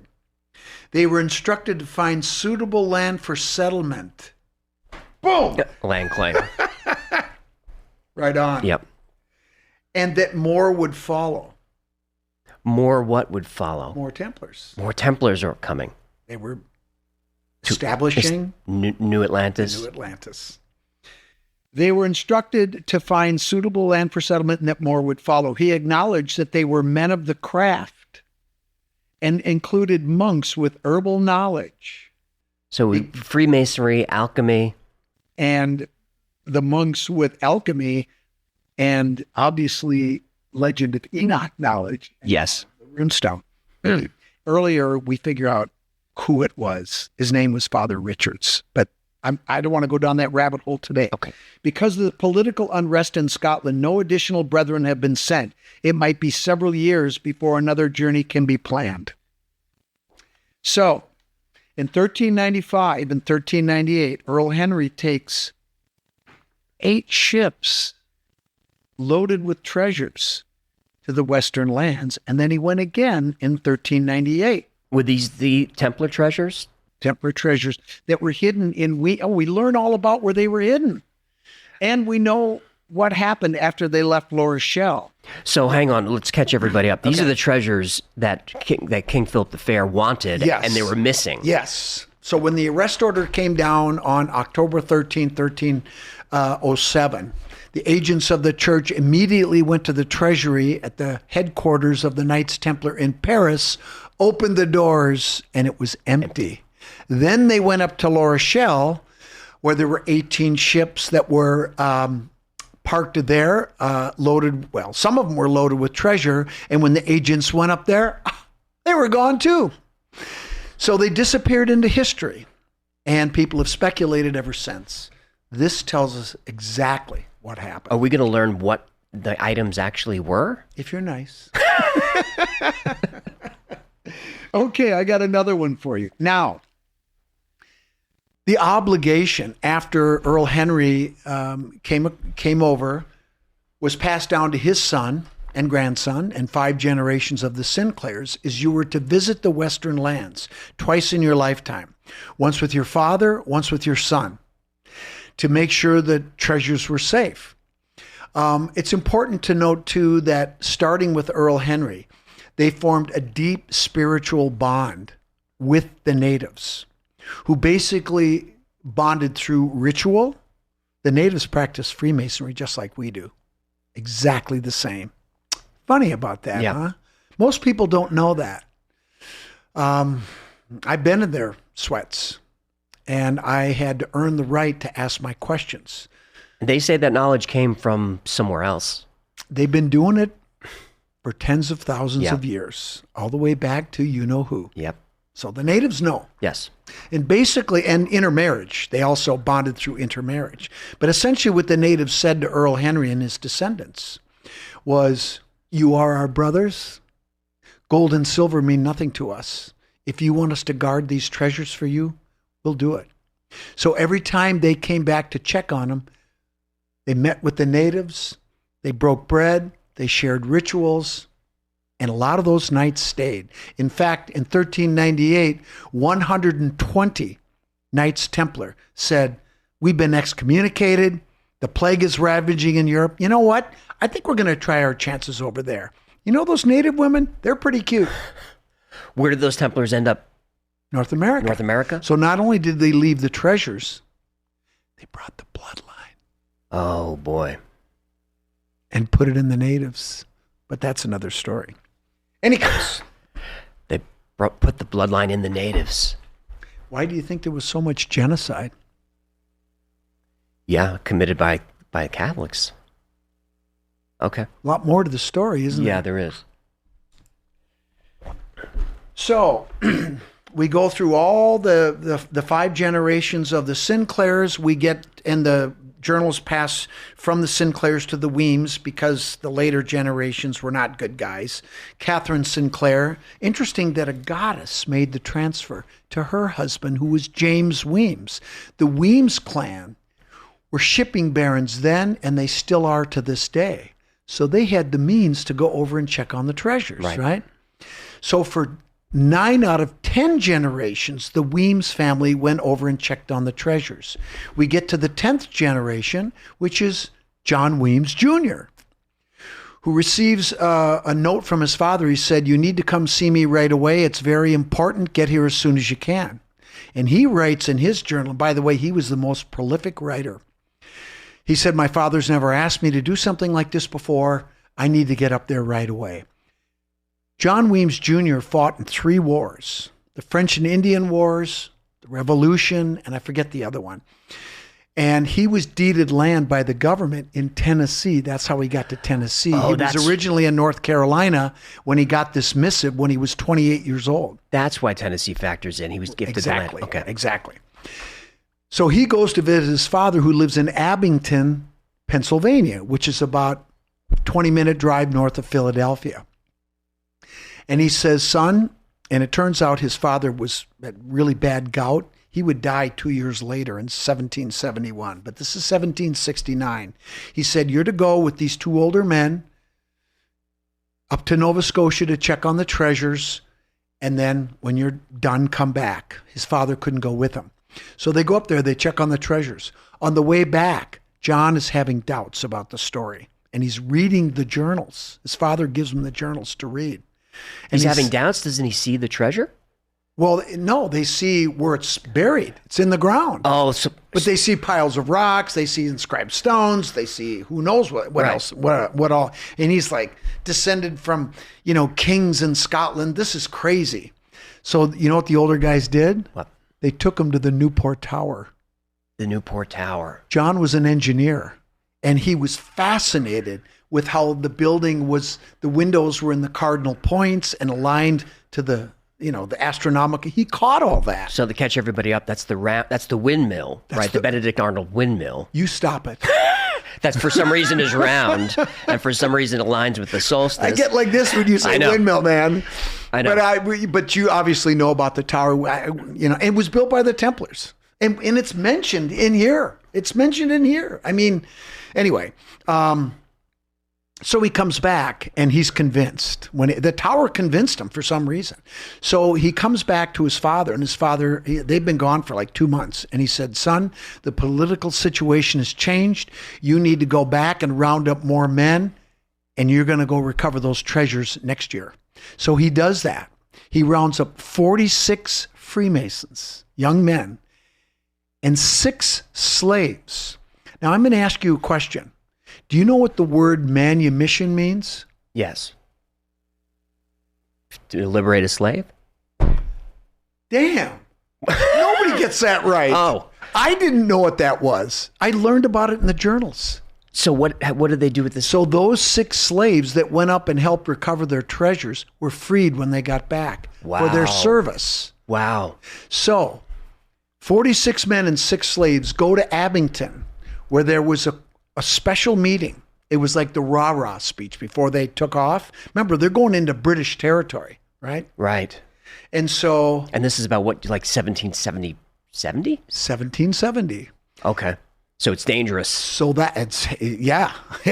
So listen to this. This entry was written by John Weems Jr., May 6, 1770. And it'll speak for itself. My father, having been raised to the status of Master Mason in the 46th British Regiment, I had to go to Canada to vet this. And that's another story in itself. I looked at all the Templar records going back to his times. He was a Templar. His father, 46th British Regiment, presided over the meeting, which was attended by William Ball of Philadelphia and Benjamin Franklin, the former provincial Grand Master of Pennsylvania. And that is correct. That timing is correct. Now, anybody could have found that, but everything fits, right? This is a lot. It's a big hoax if it's a hoax. This is a lot of information. Too much detail. Right. That fits. The brethren gathered in the schoolhouse and for 3 hours were impressed upon by the presiding brethren the importance of their mission.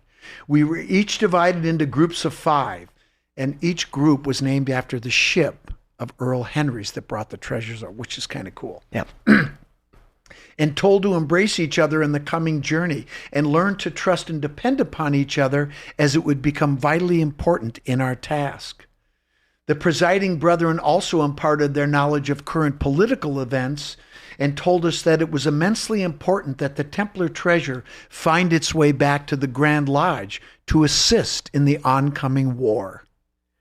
The Revolutionary War is funded by Templars, by Templar treasure? That's how I interpret it. That's what it sounds like. It was financed by somebody. Well, one of my friends, John Freeberg, I think I told you about him, did a little research into the financing of the Revolutionary War. And there was one particular brother, who I can't remember his name, that put up a lot of the money. But John says he could only account for 60 of the 160 million that was spent on the war. Where did that other 100 million come from? I think we might know. Yeah. Because we looked into all this. We would soon lose control of the territory in Nova Scotia, and the brethren feared it would be lost, if not retrieved straight away. They also reiterated that secrecy was of the utmost importance, and that we would always be surrounded by British troops and subjects who might report our every move. Brother Franklin reminded us that no matter what our political or religious leanings, our loyalty to the brethren was most important. We must honor our commitment and remember our vows, or the burgeoning nation of free men might never come to pass. I don't know about you, but I get chills every time. Absolutely. After a brief supper was served and prayers were said, we left to return to our bunks in Abington, knowing that the future of the nation lay in our hands. I prayed that I would be a capable leader and said as much to my father. He responded that leaders are not born, they are created. The Lord would guide me in my journey. I must only have faith in him as he does in me. Father made the sign of a cross on my forehead with his thumb and gave me his blessing. I leave with a lighter heart. That's lovely. I was like in tears the first time I read that. I'm like, Franklin, brother, yeah. Why didn't you tell us? I mean, but nobody knew about that. Nobody could know, right? But most of the founding fathers were Masons, weren't they? 53 of the 56 signers. So do you think they knew about this? Hell yes. Do you think Are you kidding me? Of course they did. If Ben Franklin knew, George knew, Thomas Jefferson, yep. George Mason was listen. So you know where George Mason Island is? Yes. Theodore Roosevelt Island, yep. Right? So you and Tim must have talked about this. We didn't. You didn't? No. So please. Yeah, man, you're impressive. Look at you. July 14. 1770. They're back. And actually, you know who captained the ship? It was a Weems. He was a Brit. Oh, he was a Brit. But his vows. Loyalty to the brethren was most important. Yes. And it was his cousin, John's cousin. And they brought everything back and kept their mouth shut.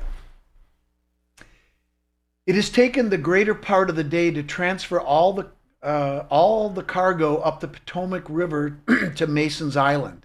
That is now Theodore Roosevelt Island, which sits right behind what monument? Is that behind Jefferson? Lincoln. Okay. Right by the river there, right where that helicopter crashed. Remember that? The collision? Yeah. I think Mason's monument is over there somewhere, though. Oh, it's behind Thomas Jefferson. Behind Jefferson. They call him the forgotten founder. Oh, George Mason. Yeah. Yep. Surprised at them. Oh, do you want to? You got to tell them why he's the forgotten founder. Well, he's called the forgotten founder because you don't hear about him. But he was the one that wrote the Bill of Rights, and I think it was the Constitution. You know, the part of the Constitution that was actually for the state of Virginia. Right. And Thomas Jefferson used that as a template. That's exactly right. Yeah. So, but anyway, he was also one that would not sign the Bill of Rights unless there was a provision put in there that basically said that everybody is born with certain inalienable rights. Did you know that? I didn't know that. And that goes back to Parsifal, where it's first mentioned that every human being is born with certain inalienable rights. And he wouldn't sign it until they put a provision in that said that. The church doesn't like that either. Well, too bad. I was enlisted by Brother Hansen to inventory the cargo as it was placed in the vault, and was surprised at the amount of treasure we had recovered. The inventory was given to Brother Mason upon completion, so I do this from memory. Hold on. Are we going to know? Well, maybe we should just stop. No! Hold on. Are you ready for this? Yeah. Buckle up, because here we go. So forget Oak Island. There's nothing there. Nope, it's gone. Okay. In total, there are more than 40 chests of coin, 25 gold crucifixes of varying sizes, 12 menorah of varying sizes, numerous parchments and paintings kept in tubes of crushed lime and clay. Only a very few of them have been opened to the weather, and all seem in good repair. There are also 6 arks made of gold and silver of various sizes. We mean like Ark of the Covenant arcs? Spelled A-R-K. Okay. That's how I interpret it. So you know what that means, right? I think most people listening are going to go, 6 arks, what are you talking about, right? Well, the secret of the ark isn't where it is. It's how to make one. And you know who knows how to make one? Our boy, Tim Hogan. Tim knows how to make an ark? Yeah. I knew he was an alchemist. I didn't know he was an ark builder. I'm sorry if I wasn't supposed to say anything, Tim. They're going to revoke your award. 3 heavily decorated with filigree and winged creatures. Oh, my goodness. So this is the cherubim on the ark. Yes. 4 stone boxes that contain remnants of bone. Oh, my goodness. A stone box of broken stone tablets. I mean, you can't make this. I mean, I guess you could. But no, you could, but you can't, right? An emerald tablet. Several bloodied swords and lances, 2 of which are broken.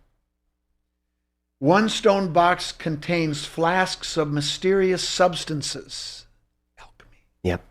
But I am reluctant to ask what magical solutions they contain. Several casks of jewels and numerous other gold and silver artifacts fill the empty space. It was late evening before we closed the door to the vault, which was then sealed with mortar made of crushed lime and shells. The entrance was then covered with soil and made invisible to those who know not where it lay. A group of 10 and 14 masons encircled the tomb, and we blessed the vault and asked Heavenly Father to bless and protect this place against time and ravages and greed of war. Cousin James left under the... Anyway, that's getting into the details. Now, let me ask you a question. Yeah. Why 10 and 14? I was going to ask you, it's a strange way to say that. Aren't those numbers on the Kensington Rune? Oh, that's right. Why didn't you just say 24? I don't know. Templars do this. There's a reason. And he called it a tomb. I did not catch that at first. First time I read this, I was so flabbergasted. 4 stone boxes with remnants of bone. Are those the bones that we're talking about? I honestly don't know. But of course they are. I mean, why else would they bring them over, right? I would love to test those bones against what's in Talpiot. We've already... Have you done that? No. Okay. Not yet. But I will say that if bones, or maybe, let's say they found a skull. Could we test that against known entities that came out of, like, say the Talpiot Tomb? Mm-hmm. Could they have done the DNA already? And could we test it? I'd say yeah. Has it been done? Can't confirm nor deny? What you said. Not yet. Not yet. Okay. Okay. So that's that. This is the greatest story, seriously, Templar tale never told. This is like National Treasure on steroids. Good luck getting it. It's sold out. I couldn't get it. We'll get more. We'll print more. But I mean, I am now, and then I have a final chapter where I talk about, I called it analysis. And I'm just going to give you one minor little example that is nothing, that says a lot. In one of the entries, when they're over here, they talk about a big furry animal that cuts down trees, with a large flat tail. Beavers? Beavers. The entry was made in 16 something. This is John Weems Jr., I think, or no, it was the generation before that. What I found out is that beavers were hunted out in like the 14th century. That's true. In the British Isles. Yep. They were reintroduced in 2004. So beavers are in Scotland and England now. But in 1665, that's when when he wrote that entry. He didn't know what the hell that was. Well, he didn't know what kind of animal that was? He didn't know because he didn't have them over there. Right. For like 300 years. But now they have them. Now, something like that is so innocuous, but yet it's huge. Those right? are the details that really sell it for me. Those little, like the two lances were broken. Like he's just covering. Yeah. Like, look. But I remember a couple of them were broken. The Yeah. swords were broken, right? Bloodied and broken. There was a stain on them or something. But there's all kinds of, and 10 and 14. Why? I mean, it's stuff like that just, if you're you don't know this stuff, right? And you start getting into the sacred numbers that are the Fibonacci sequence. 1, 2, 3, 5, 8, 13. And then, 22 and 26, which is 2 times 13. And when you understand the sacredness of these, not many people know this. And yet this is what they're doing because it's honoring deity. It's honoring the goddess. What's also interesting about that entry that nobody would know is that throughout the journals, they talk about the goddess, getting the blessing of the goddess. They rarely talk about the Heavenly Father. The only time that they mention here is when it's associated with death. That's interesting. Yeah, it is. They don't mention the goddess. So the goddess is life. Bingo. Yeah. And that's why they always use the sacred numbers. Now, some people know that now because we've been talking about it, but... Did you realize that agates were based around the sacred numbers when you were hunting them? Of course. I didn't. No, I didn't at first, but I do now. I mean, it's everywhere. It's the key to life in the universe. I agree. Let's take a quick break and then we'll come back and we'll look at these. And then we're going to do you want to do the green jar? We need to get to the green jar. I don't care if you do or not. We're doing it. We're doing it. We'll be right back. The green jar. Do we... It's time. Is this the big reveal? You know what? It's okay if it's not. I think this is the big reveal. And I mean, I need to give you a little bit of context, Sure. but I do want to just do one thing, if it's okay, AJ. As we go through this, we're having a really good time. And again, I want to thank you again for having me on. I'm having a blast. I don't want it to end. I want to keep going. But, as much fun as we're having,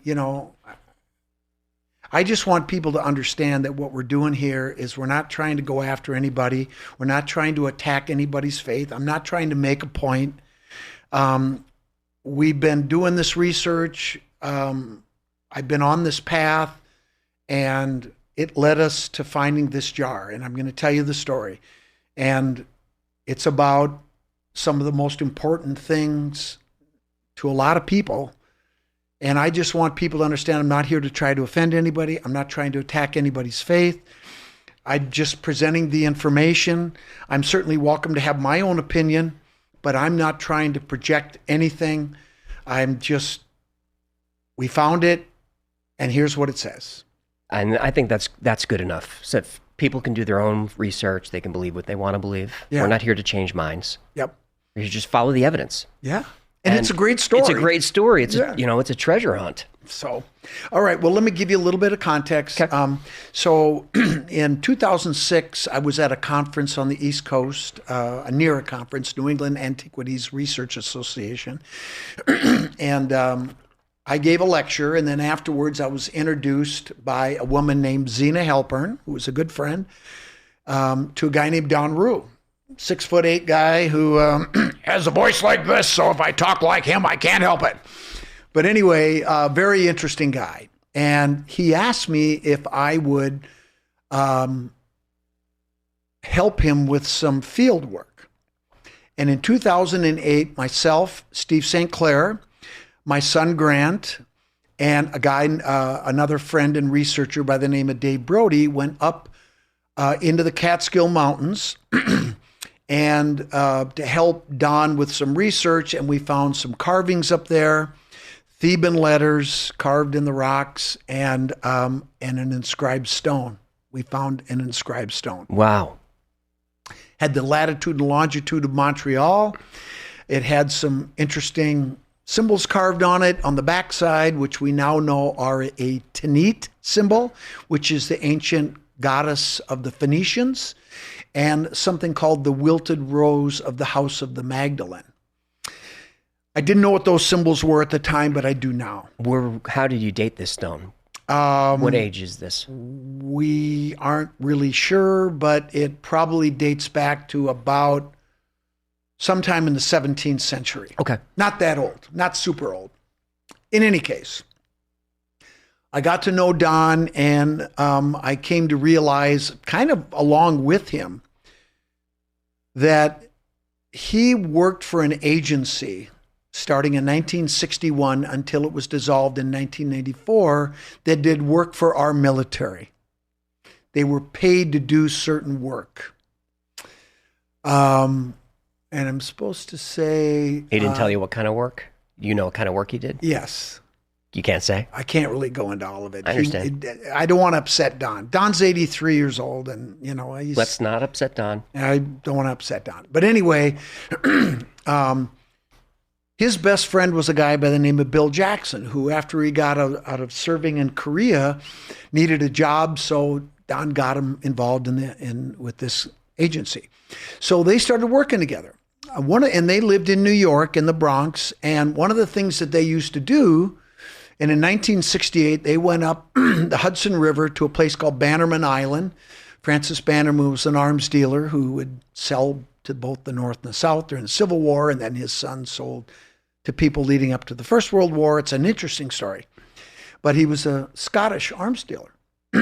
And what they did was in 1916, I think, don't quote me on these dates, but 1916, Francis Bannerman the fourth died, fourth or sixth, I forget now.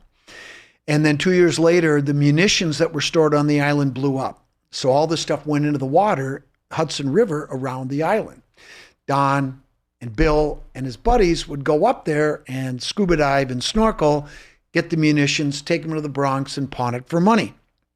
Well, while they were up there, Don was over on the eastern shore, which is only about a quarter mile. It's close to the eastern shore, right where the railroad goes by, and he found a couple of decorative ornaments that had blown off the island. And he gave them to his friend Bill because his wife was a gardener and she used them in her garden.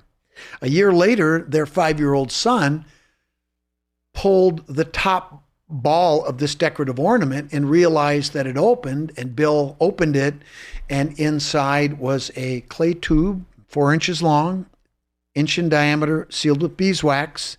Inside were 2 parchments that were encrypted in Theban and had a very controversial message. The other thing that was inside there was a brass hockey puck shaped device that was actually a navigation device. And inside were metal inserts. On one of those metal inserts was the word Onteora. Onteora is the ancient name of North America. Bill did a bunch of research, traveled to France, and he bought a book that had the word Onteora in it. And basically this book was European languages that have Native American words in them. And the word Ontiora was in this book. It was published in 1715.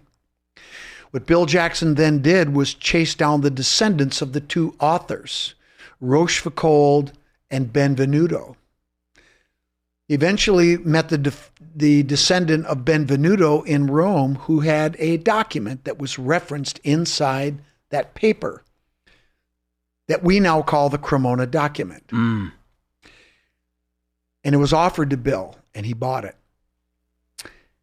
Bill did not tell Don everything about his research. One of the things we know that he bought was an encrypted story about a 12th century mission of 6 ships with 144 men and women led by a Templar knight by the name of Sir Ralph de Sudley. Look up his brother. He did something very famous. But anyway, he was to lead these people to North America, to a place that we know now is in the Catskill Mountains, where we were hiking up on in 2008 and 9. A place called the Temple of the Goddess, where ancient biblical era scrolls were hidden. And de Sudley's mission was to go and recover those scrolls and bring them back to Europe. He left in 1177. Who assigns him that mission? Grand Master. Okay. On the way, he stopped in Denmark and picked up their navigator, a woman by the name of Altamara. I think she was indigenous because she knew exactly how to get to the temple. How would she know that? Because that's where she came from. Right. On the way there, rounding the southern coast of Newfoundland, one of their ships hit rocks. It was unable to be fixed. They salvaged everything, towed it out, and scuttled it. They marked the location in the Cremona document. Bill got that part of the document, and he said, let me take this part, and I'll be back. And then he called Don and said, hey, Don, I want to go scuba diving up in Newfoundland. Don never married, never had kids, never had an excuse. But as Don said, Bill said the magic words, I'll pay. So they went up there. To dive the shipwreck. And they found the ship. Wow. And it's all in the book I'm writing right now. And it's amazing stuff. Anyway, that convinced Bill that the story was true. He went back to Rome and he bought it in 1971. And they were up there in 71. So for the next 20-something years, Bill was doing everything he could in the field to try to find stuff we now know. And he would always bring Don with him. And Don would hear things, but he didn't know what was going on. In 1994, Bill, who was a medical doctor, realized he was dying of arterial sclerosis and Parkinson's disease, and he sold the document to the Vatican. Oh, no. Yeah, that's what I said. Oh, no. Bill was no fool. In 2013, one of the other guys that worked in the agency called Don and said, hey, I've got some 35 millimeter film that Bill gave me. Do you want this shit? Undeveloped. Don said, of course. Mm-hmm. Photographs of everything that he sold. God. Then, in 2017, Jan and I were driving back from the East Coast, and we just happened to stop and see Don. And I go in there, and I said, I want to get a drink of water. I go in the kitchen, and I look, and I see a picture of Don with Rick Legine and another guy from the Curse of Oak Island show. And I said, what the hell? I said, were those guys here? He said, yes. I said, what the hell did they want? He said, they left me a contract. You read it. You're in the TV business. You tell me. So I'm reading this thing, and I go, oh, this is great, Don. They want all your artifacts. They want all your documents. They're not going to pay you anything, but they're going to let you be on the show for your 15 minutes of fame. This is a great contract. I'd sign it right away. Well, I'm not signing that. Well, how about signing mine? You did? I did. We signed a deal right there. I still can't believe that. And then he hands me a manila envelope. And I opened the manila envelope, and there's a letter from Bill Jackson's daughter, Melissa. Basically, she said she's got a letter from her father from 1996. And he says, I'm giving you this stuff because I don't want your mother to get it. His wife hated all this research. And he said, if your mother gets it, she'll throw it away. If anything happens to me, get this to Don. Well, Bill died in 2000, so obviously Melissa forgot. But in 2017, she found it and she mailed it to Don. And that letter was in there. And she wrote a letter and, said, Dad told me, I'm sorry, blah, blah, blah. You know what was in there? What? Page 1 of the year we remember, that story of subtly going over to recover. And he got half the scrolls. And he wintered over. Half the actual scrolls? That were at the Temple of the Goddess. Yeah. This is 1179. Wow. And then they wintered over it, they sailed back, and then 1180, he gave his deposition in front of the Grand Master and agents of the church. They each made copies. That's what we got. But he said one of the most important document that he was able to recover was the marriage document of Jesus and Mary Magdalene. Wow, the marriage document. And that was in 1180. So half the scrolls are still there. So now Melissa gives us this sheet, and it's filled with Theban. And on the back, what's Theban? Theban is it's an alphabet, a secret alphabet that was used by the Templars that was developed sometime around 1250, we think. Okay. Any case, a lot of the documents that we would end up getting are in Theban, and you're going to see some Theban today. So anyway, that first page also had a cipher phrase at the top that it turns out you have to be able to decipher any of the Theban. In Bill's notes, he basically told the church that the first page was missing. That was a lie. Yeah. So guess what? He sold the church a worthless document. Boom. I love this guy. Now we're starting to learn what he really did. Long story short, over the course of the last it'll be 9 years, half a dozen of the colleagues that Bill and Don worked with in this agency, this company, have died. And we know what Bill did. He disseminated the most important parts of the document to his colleagues with strict instructions upon their deaths. This material was to go to Don Rue. Why Don? Well, the third one we got was a letter written from Bill to John Lennon. Not that John Lennon. John Lennon was with the agency, but he was also with Scotland Yard. And whenever they would go to the British Isles, he was the liaison that they would meet up with. And he and Bill were good friends. So he gave him some stuff. But in the letter, he said, Don and I were childhood friends. He is my best friend. He was the only one that took my research seriously. And he was the youngest of the Spartan personnel. So he's probably going to outlive us. And that's exactly what's happened. He's the last man standing. Does he have all the material? Is it now all accounted for? It is. Okay. So now you know what Bill did. In 2022, Janet and I and Don went into the woods in the upper Adirondacks. And we went, hold that thought. In 1656, we have a letter that was written by Lionel de Waldern the 23rd. His name shows up in earlier documents. Remember this bloodline stuff we were talking about? I do. For sure. Okay. He writes a letter that says, Flatlanders and Hollanders, Dutch people, are moving into the area. We got to get the stuff out of here. And then he lists all the documents that they still had at the temple that were hidden in North America.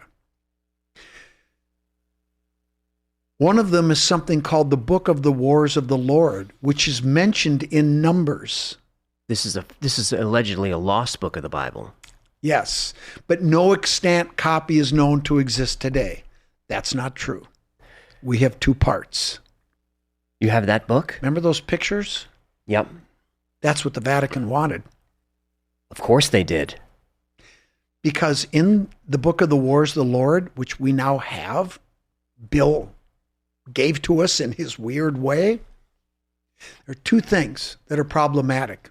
We can read them if you want, but I'll just tell you Tell us what's in there. what's problematic. One is that deity has an equal male-female counterpart. She is mentioned, and she is powerful. That's problematic. That's a problem. Yep. The second part is aliens.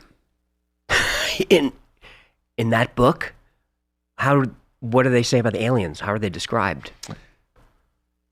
I am the goddess, and I do battle for the sons of sons of Dan. I'm trying to pull it up from my head. You will leave this place, for I do battle for the sons of Dan. And they kept marching.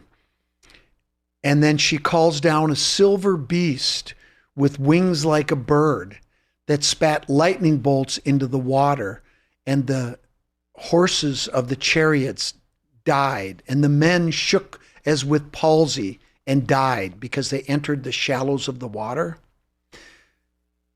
But in the other part of the Book of the Wars of the Lord, and in one of the encrypted messages, this name keeps turning up.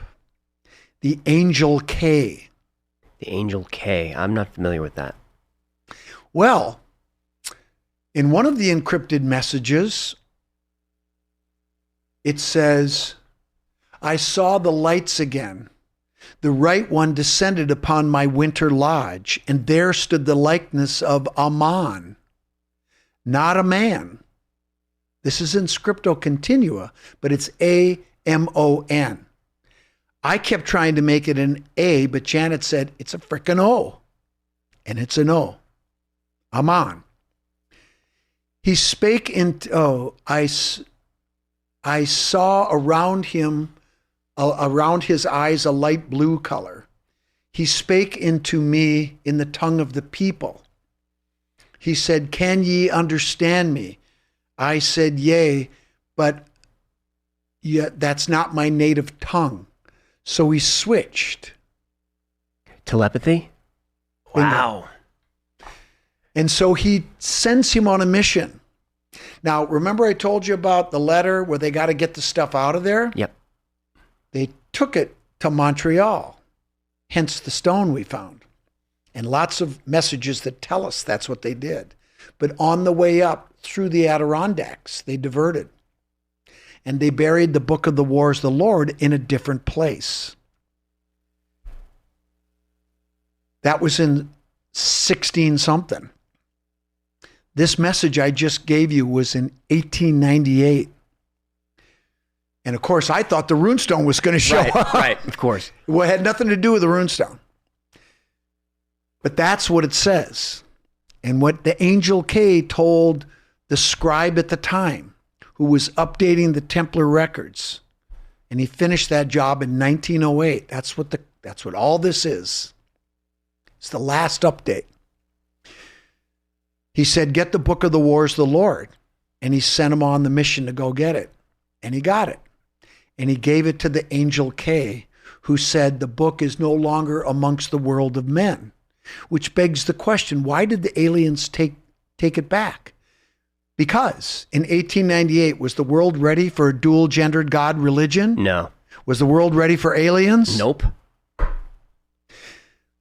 If you Google right now, Book of the Wars of the Lord, I just told you what it said. There is no extant copy. We have 2 parts. And this is what's in it. And that's why they took it back. So, of course, that freaked me out. Yeah. Because I'm a science guy, right? And I'm not saying, well, I've been dealing with this for several years now because I was approached by the government. You heard about that, right? No. You were approached by the government. Yeah. To do what? Help with disclosure. Oh, don't take that. Don't take that gig. After this, I'll tell you the story. Okay. Did not end well. I'm glad. Don't take that gig. Yeah. In any case. But even as a scientist, a silver beast and the thing is shooting fire, it could only be one thing. The first time I gave a lecture and I talked about it, this is about 3 years ago, almost 3 years ago now. I'm with a group of people that are open-minded. And I said, people, help me. This is not my jam, okay? This isn't what I do. What? And they're all laughing. Scott. It's right there. It's right there. Look, yes, it took me a while to go there because I did not see this stuff that I've been working on with Don since I met him in 2006. That reluctance is important to us, though, that you don't just jump on the next theory. Well, I've jumped now. I know. Because I have no choice. Right. Because I can't interpret it any other way. But there's more. Okay. There's more. Okay. So now let's go forward. At one point, we went to that place to look for the scroll before we got the message that told us that it was gone. But there was some stuff there. We found a cool little treasure of coins and crosses, and that's a whole nother story. Templar treasure? Yep. Okay. Yep. You have that? We do. Can you show the world that or no? Yeah. Okay. We were going to reveal it in the book, but we'll do that maybe another time. Okay. Yeah. Oh yeah, it's cool stuff. Mm-hmm. Really cool stuff. Tim just goes, that I didn't even know that one cross with the symbols on it. He goes, yeah. He said, that's my signature. And I looked at his signature. Sure enough, it was there. Yeah. Tim knows everything about this. So, and we were walking out, and Janet and I and Don were walking out of the woods, and it's kind of rugged back there. There's nothing out there. No houses, no roads. Way the fuck. And I said to Don, is there anyone left? Any more of your colleagues? Well, McMasters is living, but he and Bill didn't get along. He wouldn't give him anything. And he sat there for a minute and he goes, Bill had a girlfriend. Oh. As it turns out, she died 2 years previous, but she gave everything to her cousin, who goes simply by the name Roberta. She doesn't want her using her name. Don found her about 4 months later, and that's a cool story. And she had a bunch of stuff. A bunch of stuff. What did she have and what? Including this message. Okay, that's wild. What is this? Well, that's a key. That's CLY. That was done around circa 1908. What do you see? Well, first thing that jumps out is Veritas vos liberat. The truth set you free. Is that what that is? You got it. Is that Theban? What else do you see? See that cross? Right there? Yep. That's one of the crosses. We found one exactly like that. That's the five wounds of Christ cross, but it has a totally different meaning in Templarism. And Tim will tell you that. What does it mean in Templarism? I'm going to let Tim tell you. Okay. Some things I think are for him to. Now, this is a strange friggin' alphabet. Yes. But we have a key right here. And then on the back, we have a message. But that's not what's important. Did you ever see the movie National Treasure? Sure. Do you remember what they used to do to bring out the secret message on the back of the Declaration of Independence? And they used heat or light? They used lemon juice. Lemon juice. And heat. Remember? And the message would come and then it would cool down and disappear? Yep. You know what else works? What? Black light will do that also? We learned this in the Boy Scouts with the lemon juice. You have to read. I can't be the one to read that. That's unbelievable. The Yeshua scroll is not at our lodge. Now remember, on the letter in 1656, the documents that they still had to get out of there, one of the things that's mentioned is 8 Yeshua scrolls.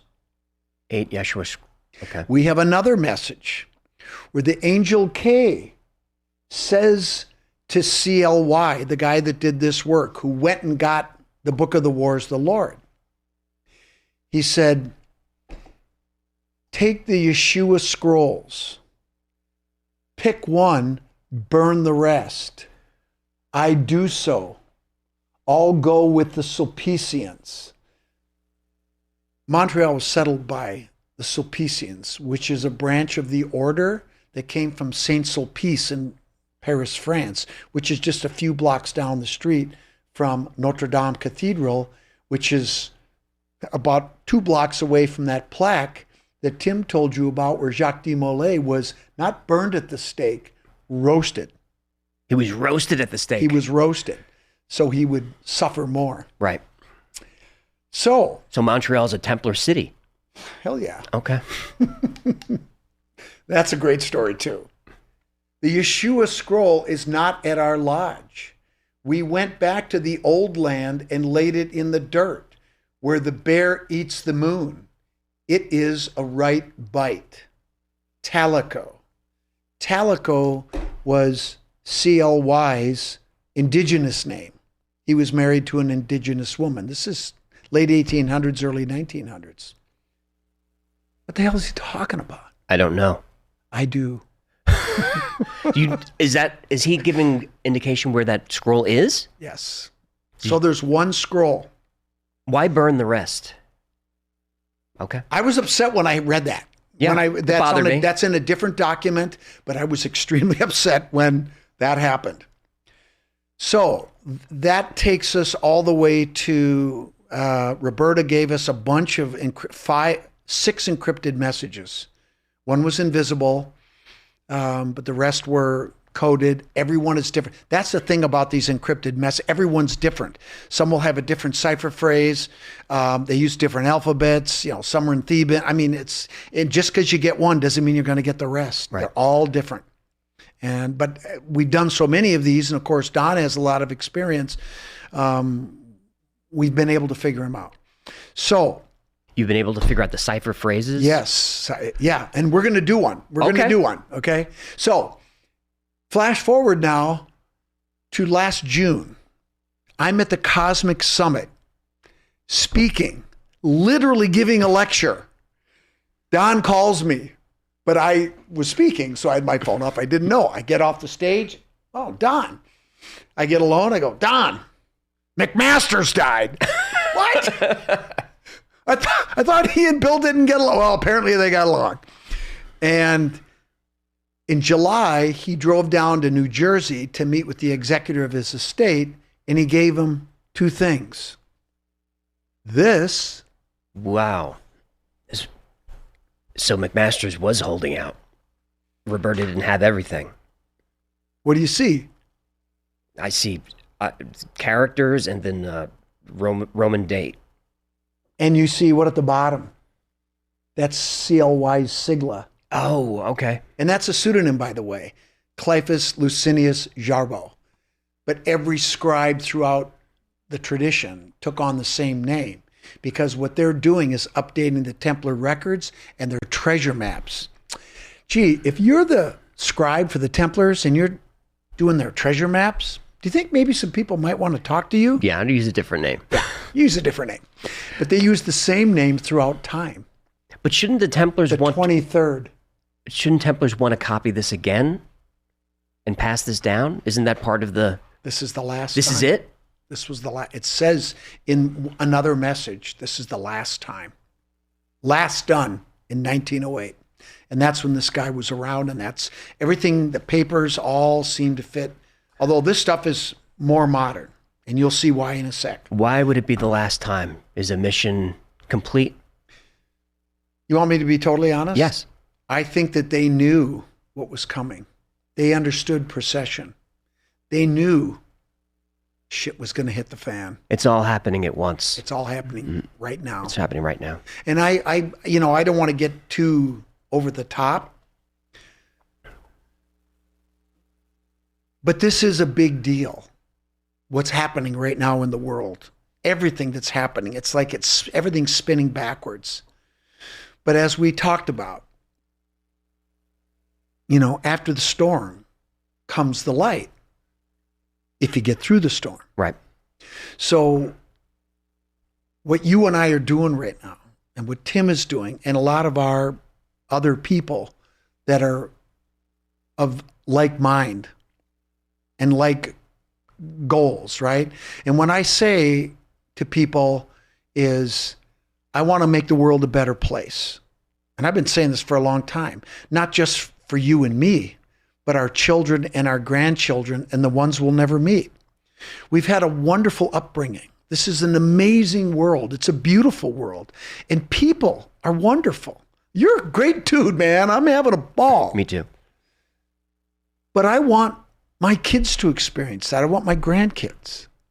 So we got to get the job done here. Right now,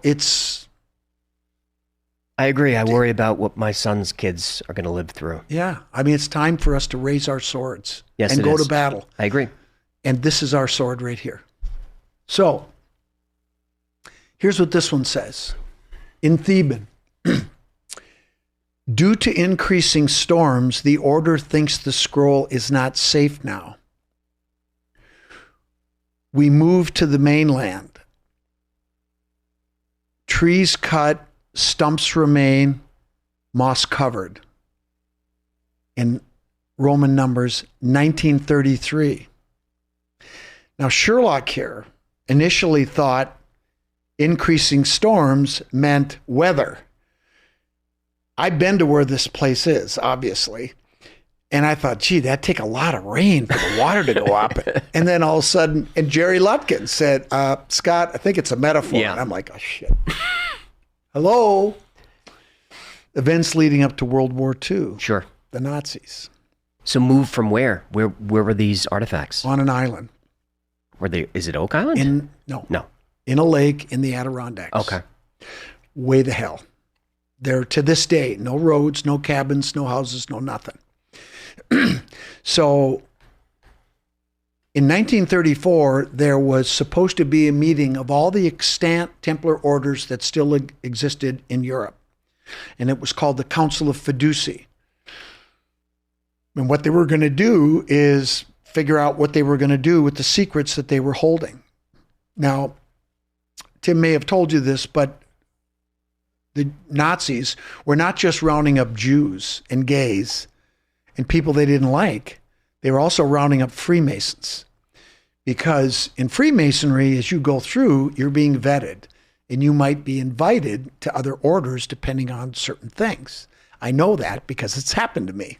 So if you round up all of the Freemasons, you're going to get Templars too. And they probably would be interrogated and tortured and give up information. Yeah, Hitler wanted all this stuff. He wanted all of it. Mm-hmm. And you know that he was fascinated with the Templars, with the Grail, but he was interested in what they knew. One of those things was technology, like the Bell Project. Anti-gravity. Die Glocke, yes. You got that from the Templars. That's from the Templars. It's a Templar secret.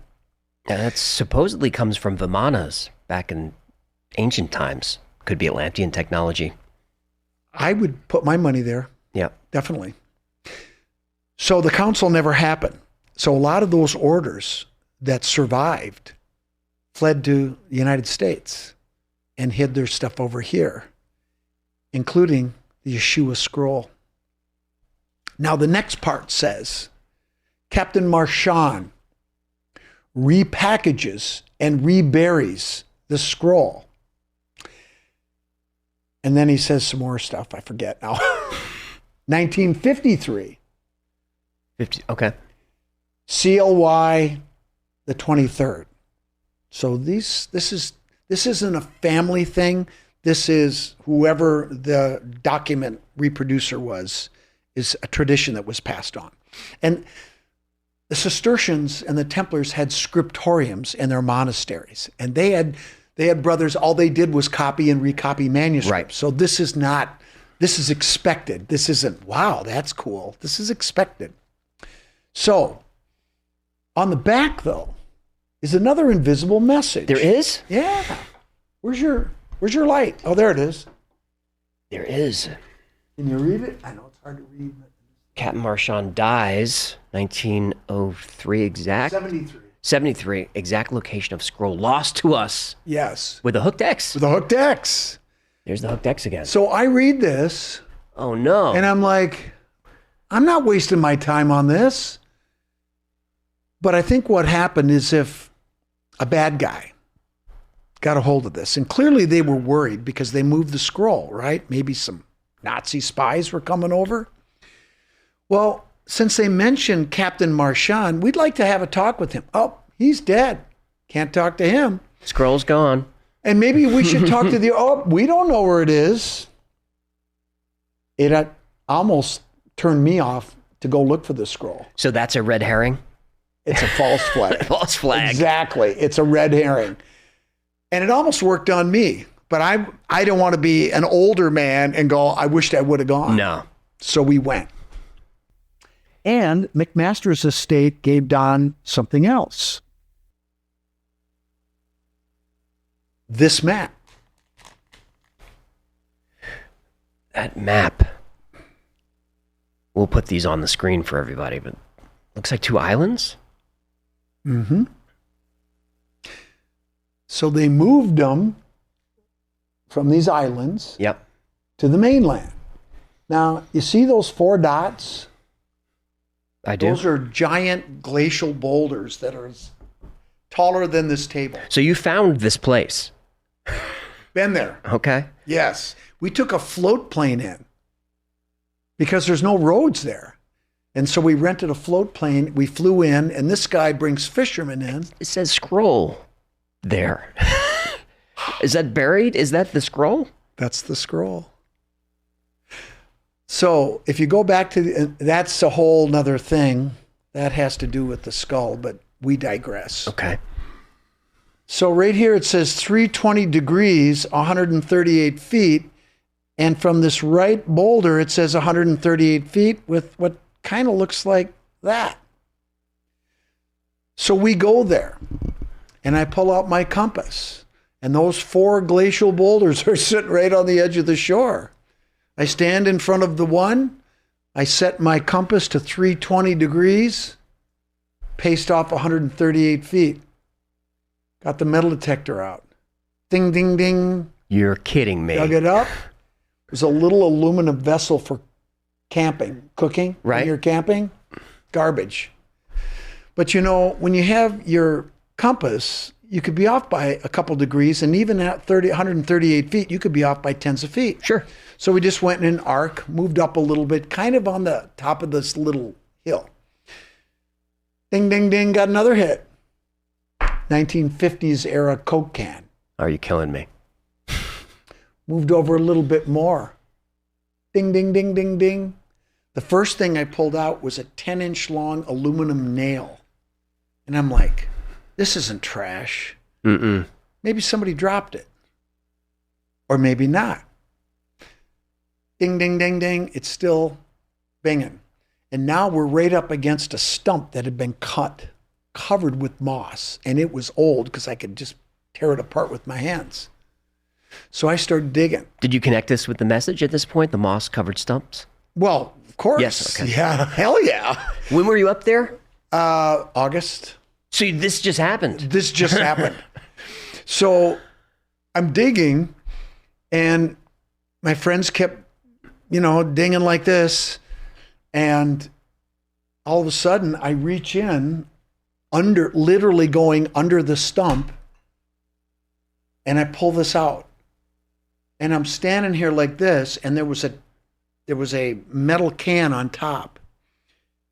And I'm like, no way. But my heart was saying, way. Mm-hmm.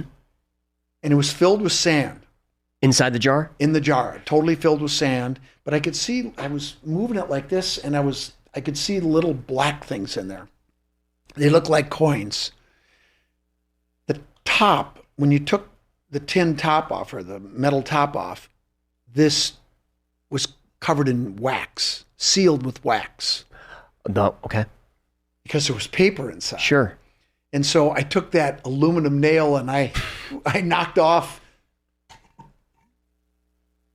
And then I poured the sand and what I thought were coins and this long scroll, which was wrapped in this beautiful orange designer placemat that had a little design on it and a signature. We tracked it down. It was a designer napkin made by an artist in the East Coast that did beautiful work. We found that exact same placemat was made between 1950 and 1957, 1953. Right. This prune juice jar was made by a company that started making these in the 1940s. That works. Yep. The paper we're about to show you was 1880s from Wausau, Wisconsin. Everything fit. So we unwrap the paper Carefully. and the first thing we get is this. Now these are copies. Yeah. Now this is wild. This is Italian. Yeah. That was the first thing we saw. Il potere sono dentro la gora di Dio splendide. So I can translate this. And it says, The power of the glorious God is within us and with other people. yes. Altre persone. Basically what it's saying is that the power of God is within all of us and surrounds you and other people. The way I look at that, you go to a concert and you're vibing. Yeah, the energy. And the energy, or you have a really good conversation with somebody that you just hit it off with, Yeah. right? That's that energy that they're talking about here. Yeah, that's a real thing. It's a real thing. And everybody can identify when they have a magic moment with other people, right? This makes me think of Gnosticism as well. Exactly. The power of God is within you. So what's below there? This is some type of formula. Yeah.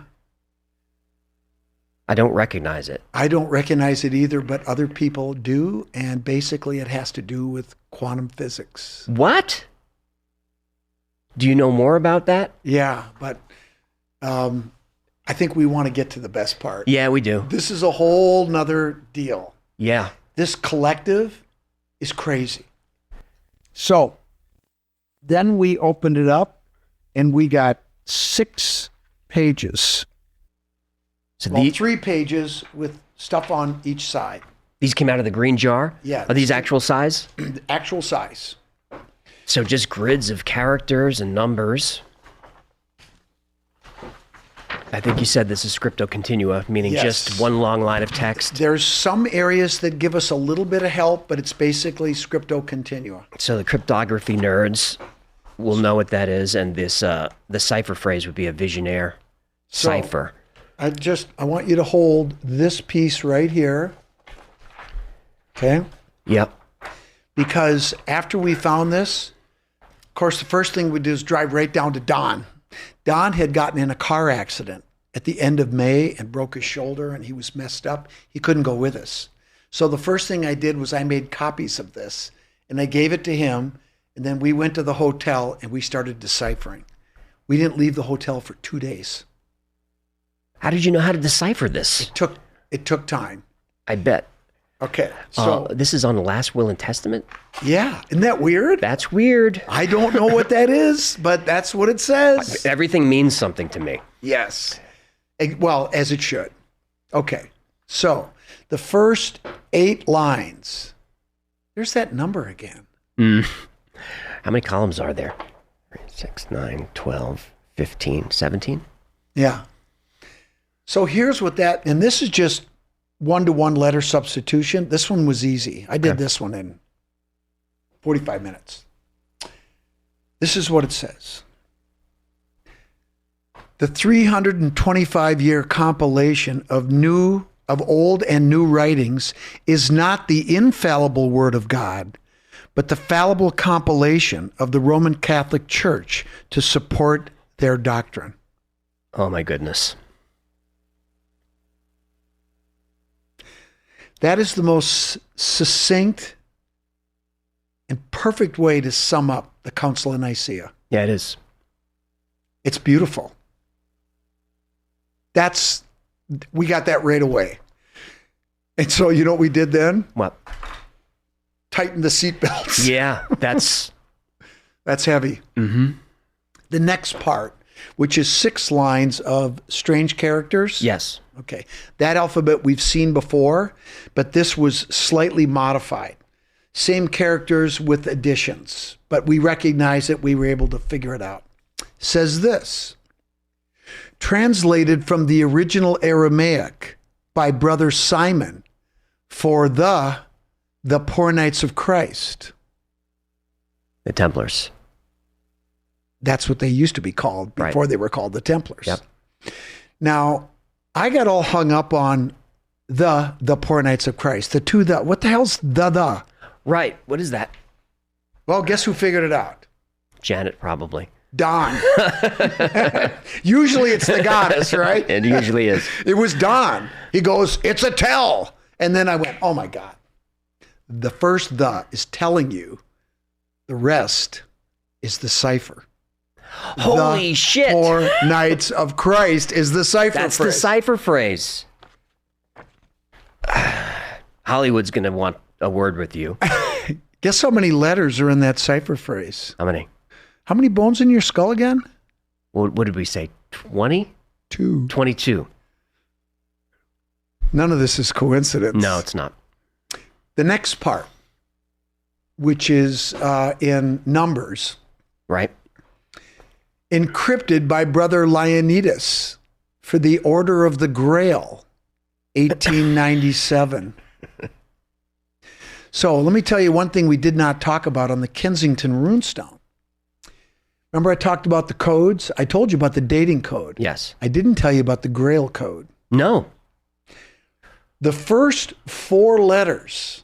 Remember I did that microscopic work and I put them in the folder? Yes, the unknown mystery runes are... The first thing was the number 8. The very next thing is the word G in Gotlander.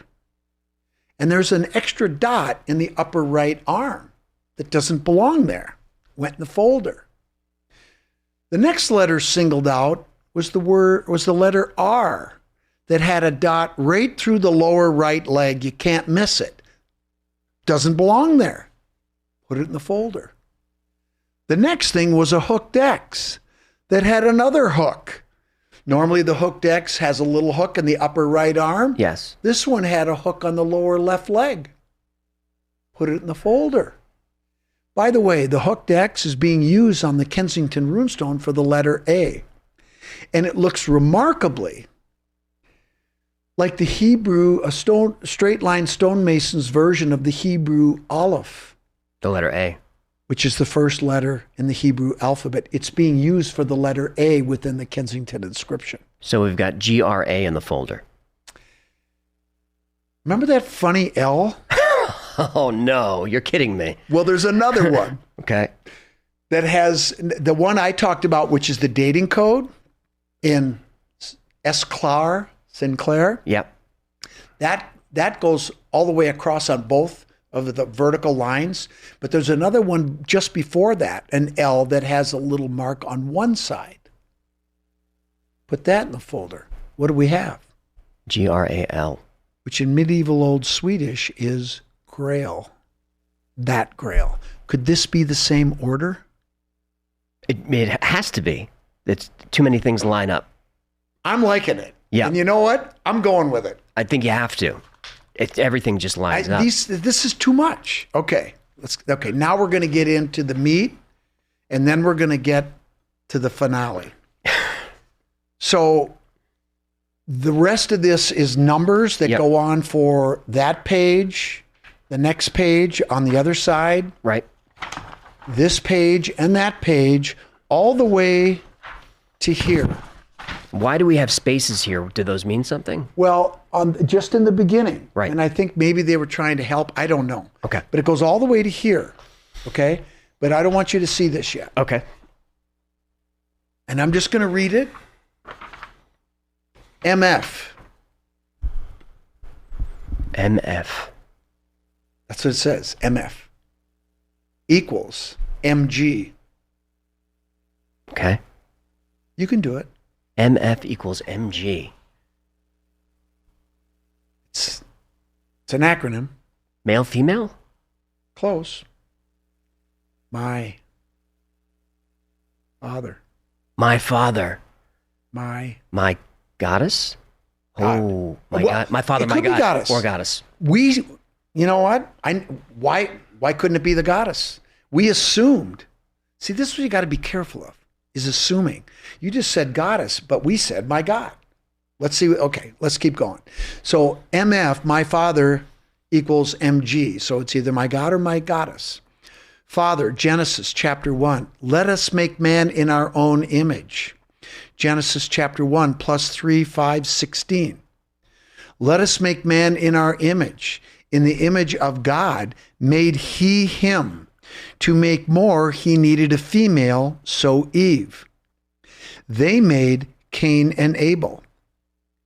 Cain slew Abel, and MF put his mark on him, IHN. What's IHN?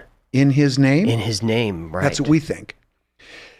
And banished him to Nod, so none there would kill him. But if Adam, Eve, Cain are the only people, who is in Nod? Right. Hello? How can they be the first people Right. if they got banished to a city that's got people? Know this. Then they were not the first people, but the first Jews. Chapter 6, 5, 2. Chapter 6, 5, 2. It says it twice. I don't know why.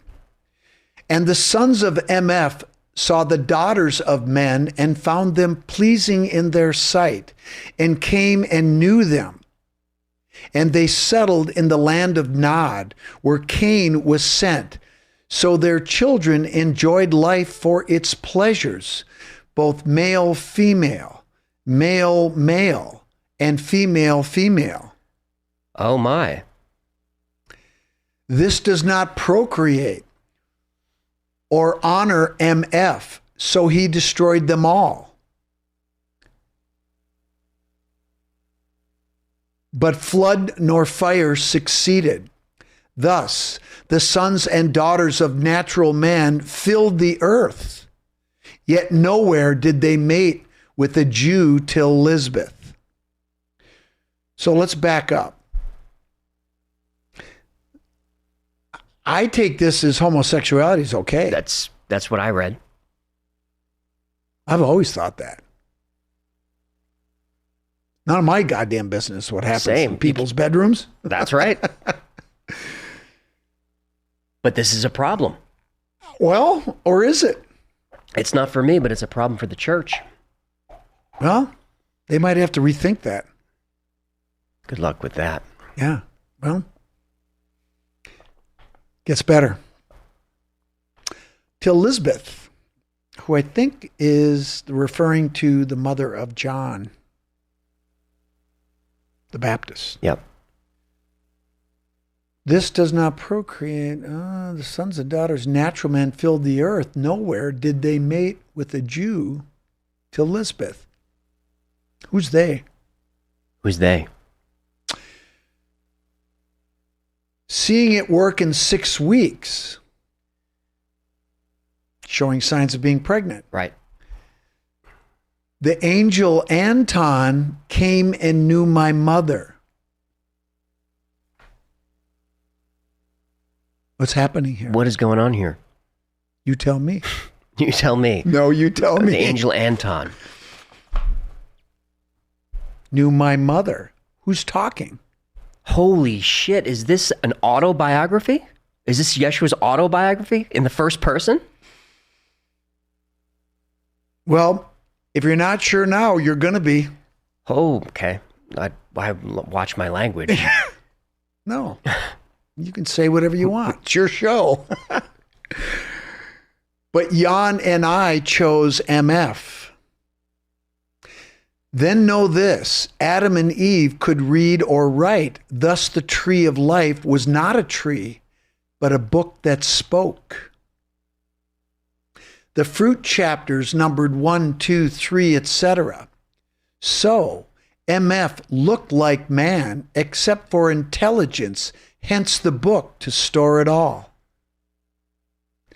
MF and his wife Asherah, called Wisdom, who is referred to as Wisdom in the book of the Wars of the Lord, who calls down the silver beast. Her name was Wisdom. She's right here again. Rebuked his brother for having led Eve to open the book and sent him out of earth to Arcturus. To Arcturus, the star. What is Yeshua on about? I'm just saying, man. I'm not saying, I'm just saying. Okay. This is what it says.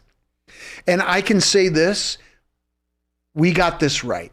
This isn't some screw up. And when this is published, and I'm going to publish this, you can decipher it for yourself. If you need help, I'll help you. It's not easy. It's freaking hard. But this is what it says. But he returns when called, for many follow him. Here, what of the serpent?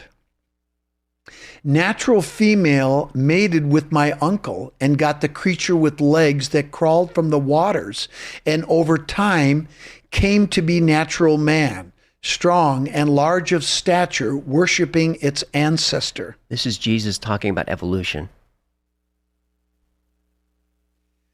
A fork in the road became the snake.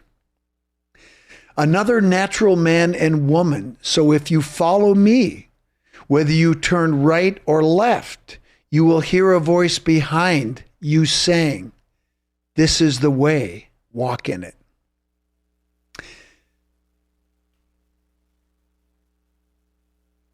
That's what it says. There's a lot to unpack there. There is.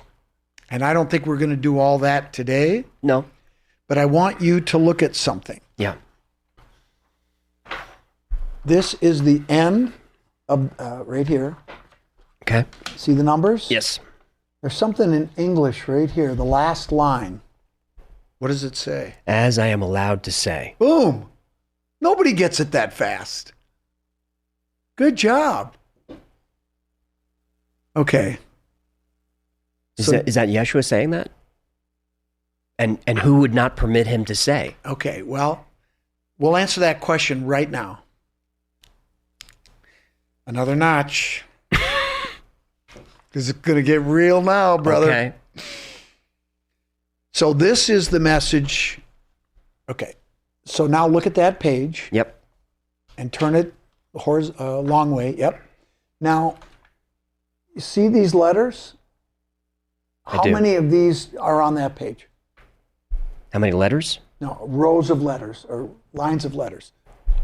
6. No. This is 1, 2, 3, 4, 5, 6. 6. Okay. Now flip it over and count the lines. 6 plus. 6 plus. Just go right down.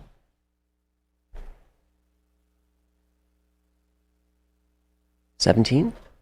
Plus 6. No, it's 22. I didn't count the blank line. You don't count the blank blank line. Yeah. It's 22. 22. Okay. So remember the cipher phrase? Yeah. Okay. So what you do is this. You set up a grid system, which I did. I did this part. And you just put the power of God, or the poor knights of Christ. The power of God is within you is another one from other messages. The poor knights of Christ. Then what you do is you start with the letter A. No A in that. No B in that. C, Christ. You take this first row of letters right here. Yep. You go to the C and you put it this way. These letters that are horizontal, you put this way. Then you go to D and you go to E, the.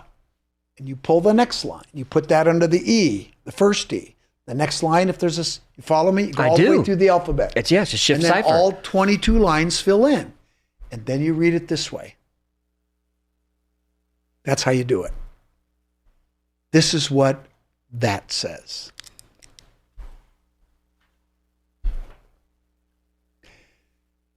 I not entirely human.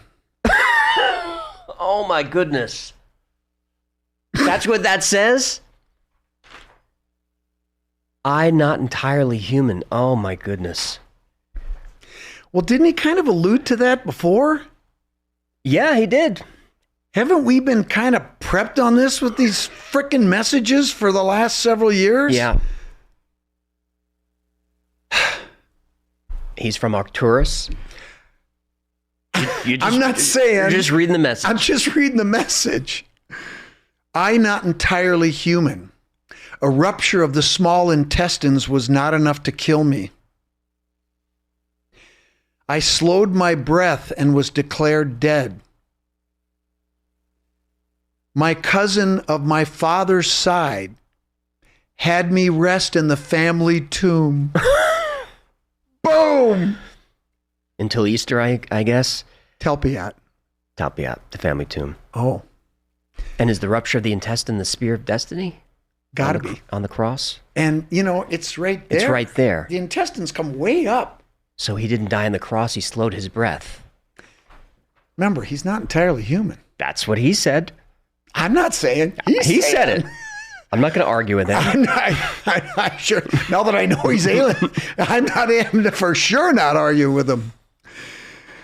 My cousin of my father's earth father's side had me rest in the earth's fathers. So, okay. Had me rest in his family tomb. I healed myself and my wife came and freed me. Mary Magdalene. Who was there? She was there. When he leaves the tomb. At the resurrection, yeah. We traveled to the north and preached a joint religion of male and female.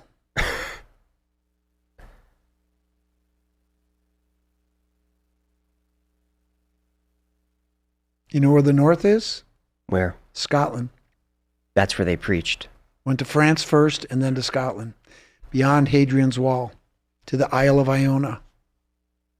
And there are local legends. All kinds of them. Talking about Jesus. I've been there. Yeah. We bore 2 children. Judah and Sarah. We know their names. Returned to Jerusalem.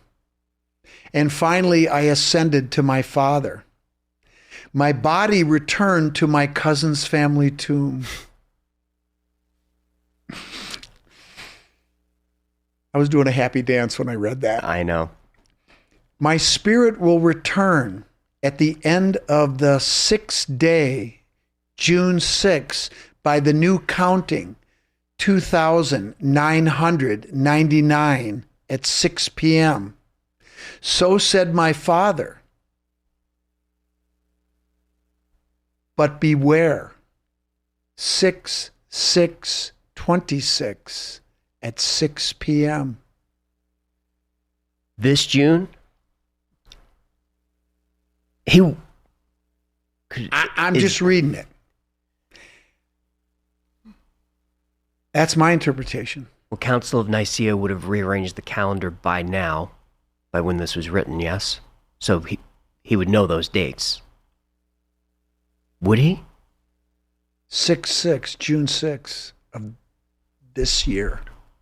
Now you know why I said to you earlier there's an urgency here. Yeah. And the other year, is that Hebrew year? By the new counting. I interpret that to be the renumbering 900 years from now. Yeah. Okay. 2,999 at 6 p.m. Also, be not fooled by the false prophet, spelled Profit. We checked it. And his clone, who will rise on the 3rd day after his death. Clone? Clone. Should know what that word even is. I know, we're just reading it. Know this, in the beginning was the Word, and that Word was God. There was none before him, there was none after him. The Word is eternal.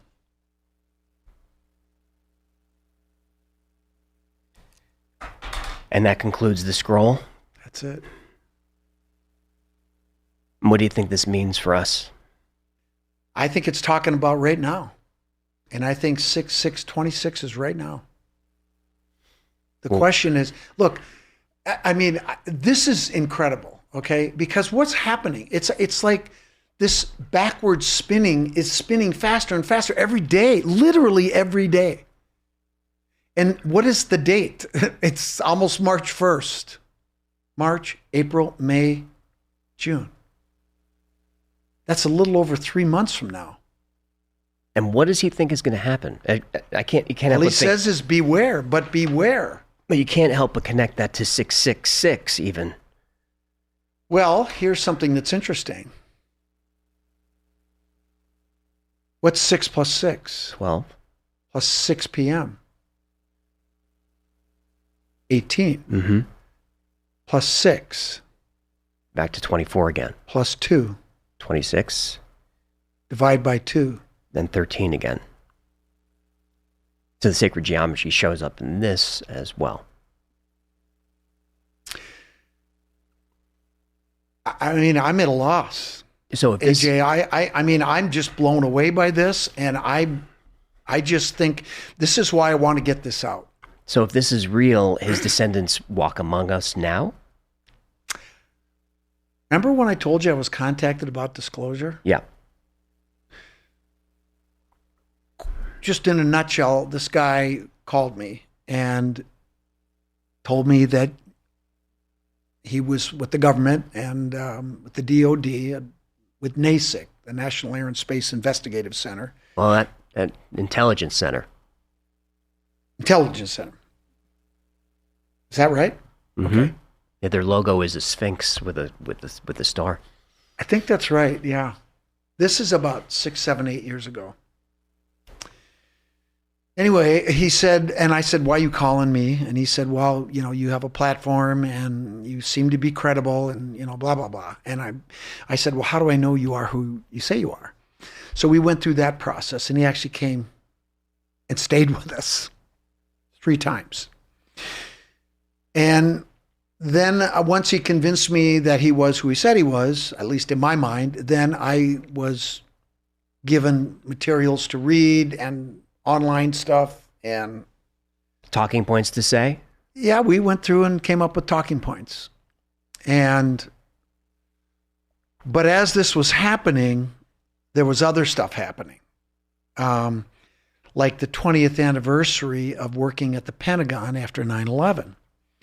And the guy that I worked with, who was in charge of the whole thing, Alan Kilsheimer, was having a 20-year gathering of everybody that worked at the Pentagon. And I was invited, and I was getting ready to go.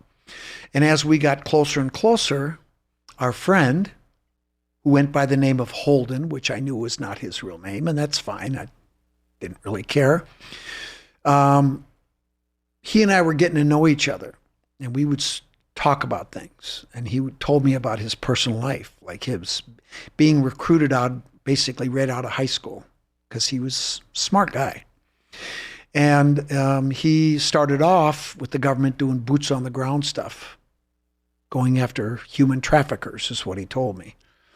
And then when he was about 30, as I recall, he said that he was in one mission and they were going after a bunch of kids, and one of the guys that was holding them had a bomb and blew himself up. And he was on the other side of the wall, and he got hurt bad, to the point where he could no longer do boots on the ground stuff that obviously he was very proud of and he enjoyed. So they gave him a desk job, and this was his desk job. He had demons, and it was quite obvious. And actually, he and Jerry got into it one time.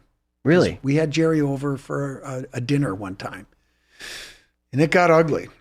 What happened? Well, what he was doing was he was telling me that what I saw at the Pentagon and my close friends that were the first guy in the building, a structural engineer that was one of my best customers and one of my best friends, Leo Titus, who went in the building before the search and rescue and the dogs went in to make sure the building was safe so they wouldn't get killed. Right.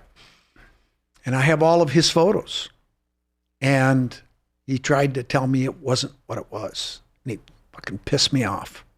And this is 3 weeks before the anniversary. Well, what was he saying it was and what was it? He was saying it was a missile when there are people that are no longer with us. There were bodies that were found blown out of the building. Pictures that Leo took. He was there for 7 days. Once he was there 40 minutes after the impact. And we talked about it when we got together at the reunion. So I almost punched him out. Ask Janet. She'll tell you what happened. So we had a falling out. He was trying to manipulate me. Yes, he was. And I said, fuck you. Good for you. Because I don't trust this disclosure narrative that's being pushed on us now. Well, and that the last time I talked to him was probably 3 years ago. So this went on for about 4 years. But that didn't turn me off to the ET thing. And then all of a sudden, right as he's going out the door, this comes in the door. This is wild. Yeah. This has been my journey. This has been our journey. And, yeah, I mean, the thing is that I don't, there have been days when I'll talk to Janet and close friends and say, what the hell's going on? Why me? And, I like to think that part of it is because I work my ass off. I never quit. And I want to solve the mystery. Absolutely. And get to the bottom, because that's what I do. I never thought it would go here. No, this is incredible. Is there anything that we didn't cover today that you want to get into? I don't know. There's a lot more, but I think it's time for a beer. How about you? I agree. So the book is The Greatest Tale Never Told? Greatest Templar Tale Never Told, the Sinclair Weems journals. And I just want to say, it's not one of my magic writing that people are buying this book. It's the journals. They speak for themselves. And when you read it, I mean, the letters I've gotten back from people, they blow through it in like 2 days. They're saying, I couldn't put it down. This is an amazing story. And the truth of the matter is, what all of this is really about at the end of the day is the true founding of this country. And as a Freemason and as a Knights Templar who knows the truth, to see what's happening today beyond disgusts me. And here we are, 250 years. We're supposed to be celebrating this, but we got that. That's another reason why I'm working my ass off. Yeah, we got to get through that. Yeah. Are you on the squad? I'm on. I've been on. And then one day we're going to do it like this. One day, the grip. Yep. Scott Wolter, thank you so much for coming in. Thank you for having me. Okay, that's a lot to process. Scott Wolter took us on a journey that started with concrete forensics and ended with ancient alien encounters. So let me break down what we can actually verify here. Scott's credentials are solid. Licensed professional geologist. He runs a successful materials forensic laboratory. He worked on the Pentagon after 9/11, and this is all documented.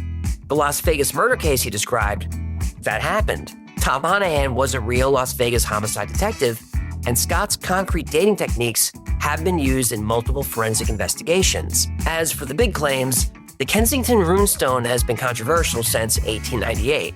Scott's geological weathering analysis, published in 2000, said the way minerals degrade is proof of age. But Swedish archaeologists and runologists at Uppsala University disputed these findings in 2004. The academic consensus remains that it's a 19th century creation. But it's hard to deny all the connections that Scott talked about. The Talpiot Tomb is real. It was discovered in 1980 in Jerusalem. It contains ossuaries with names including Jesus, Mary, and James, and others. And DNA testing was conducted by Carney Matheson at Lakehead University in 2007. But, as critics note, there's no baseline Jesus DNA to compare against. So it could be him, but we don't know. Most biblical archaeologists reject any connection to the historical Jesus. Now here's what I keep coming back to though. Scott's progression is fascinating. Respected scientist finds anomalous evidence, gets pushback from academia. digs deeper, finds more anomalous evidence, and keeps following it where it leads. Now, whether you believe his conclusions or not, the man is following the data as he sees it, from concrete to runes to Templars to alien contact.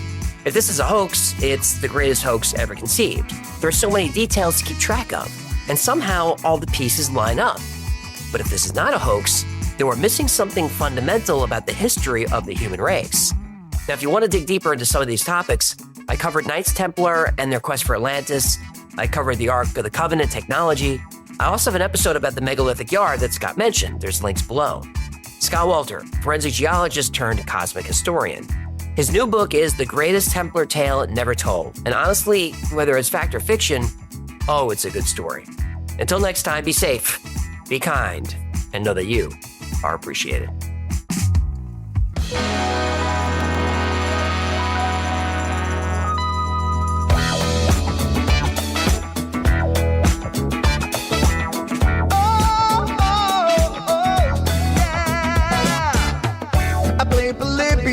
In Area 51, a secret code inside the Bible said I would. I love my UFOs and paranormal fun, as well as music, so I'm singing it like I should. But then another conspiracy theory becomes the truth, my friends, and it never ends. No, it never ends.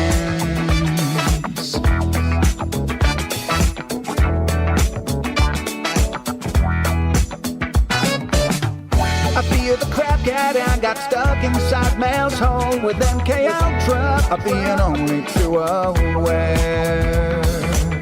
Did Stanley Kubrick fake the moon landing alone on a film set, or were the shadow people there?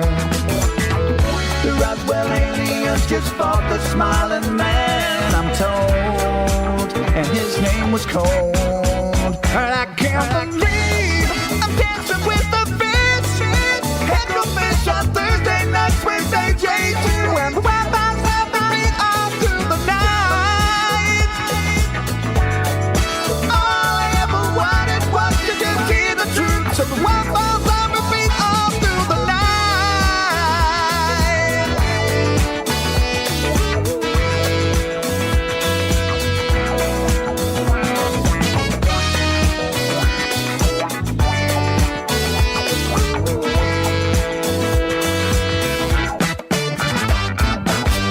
The Mothman sightings and the solar storm still come to Agatha, the secret city underground. Mysterious number stations, planet Earth 02, Project Stargate, and what the Dark Watchers found.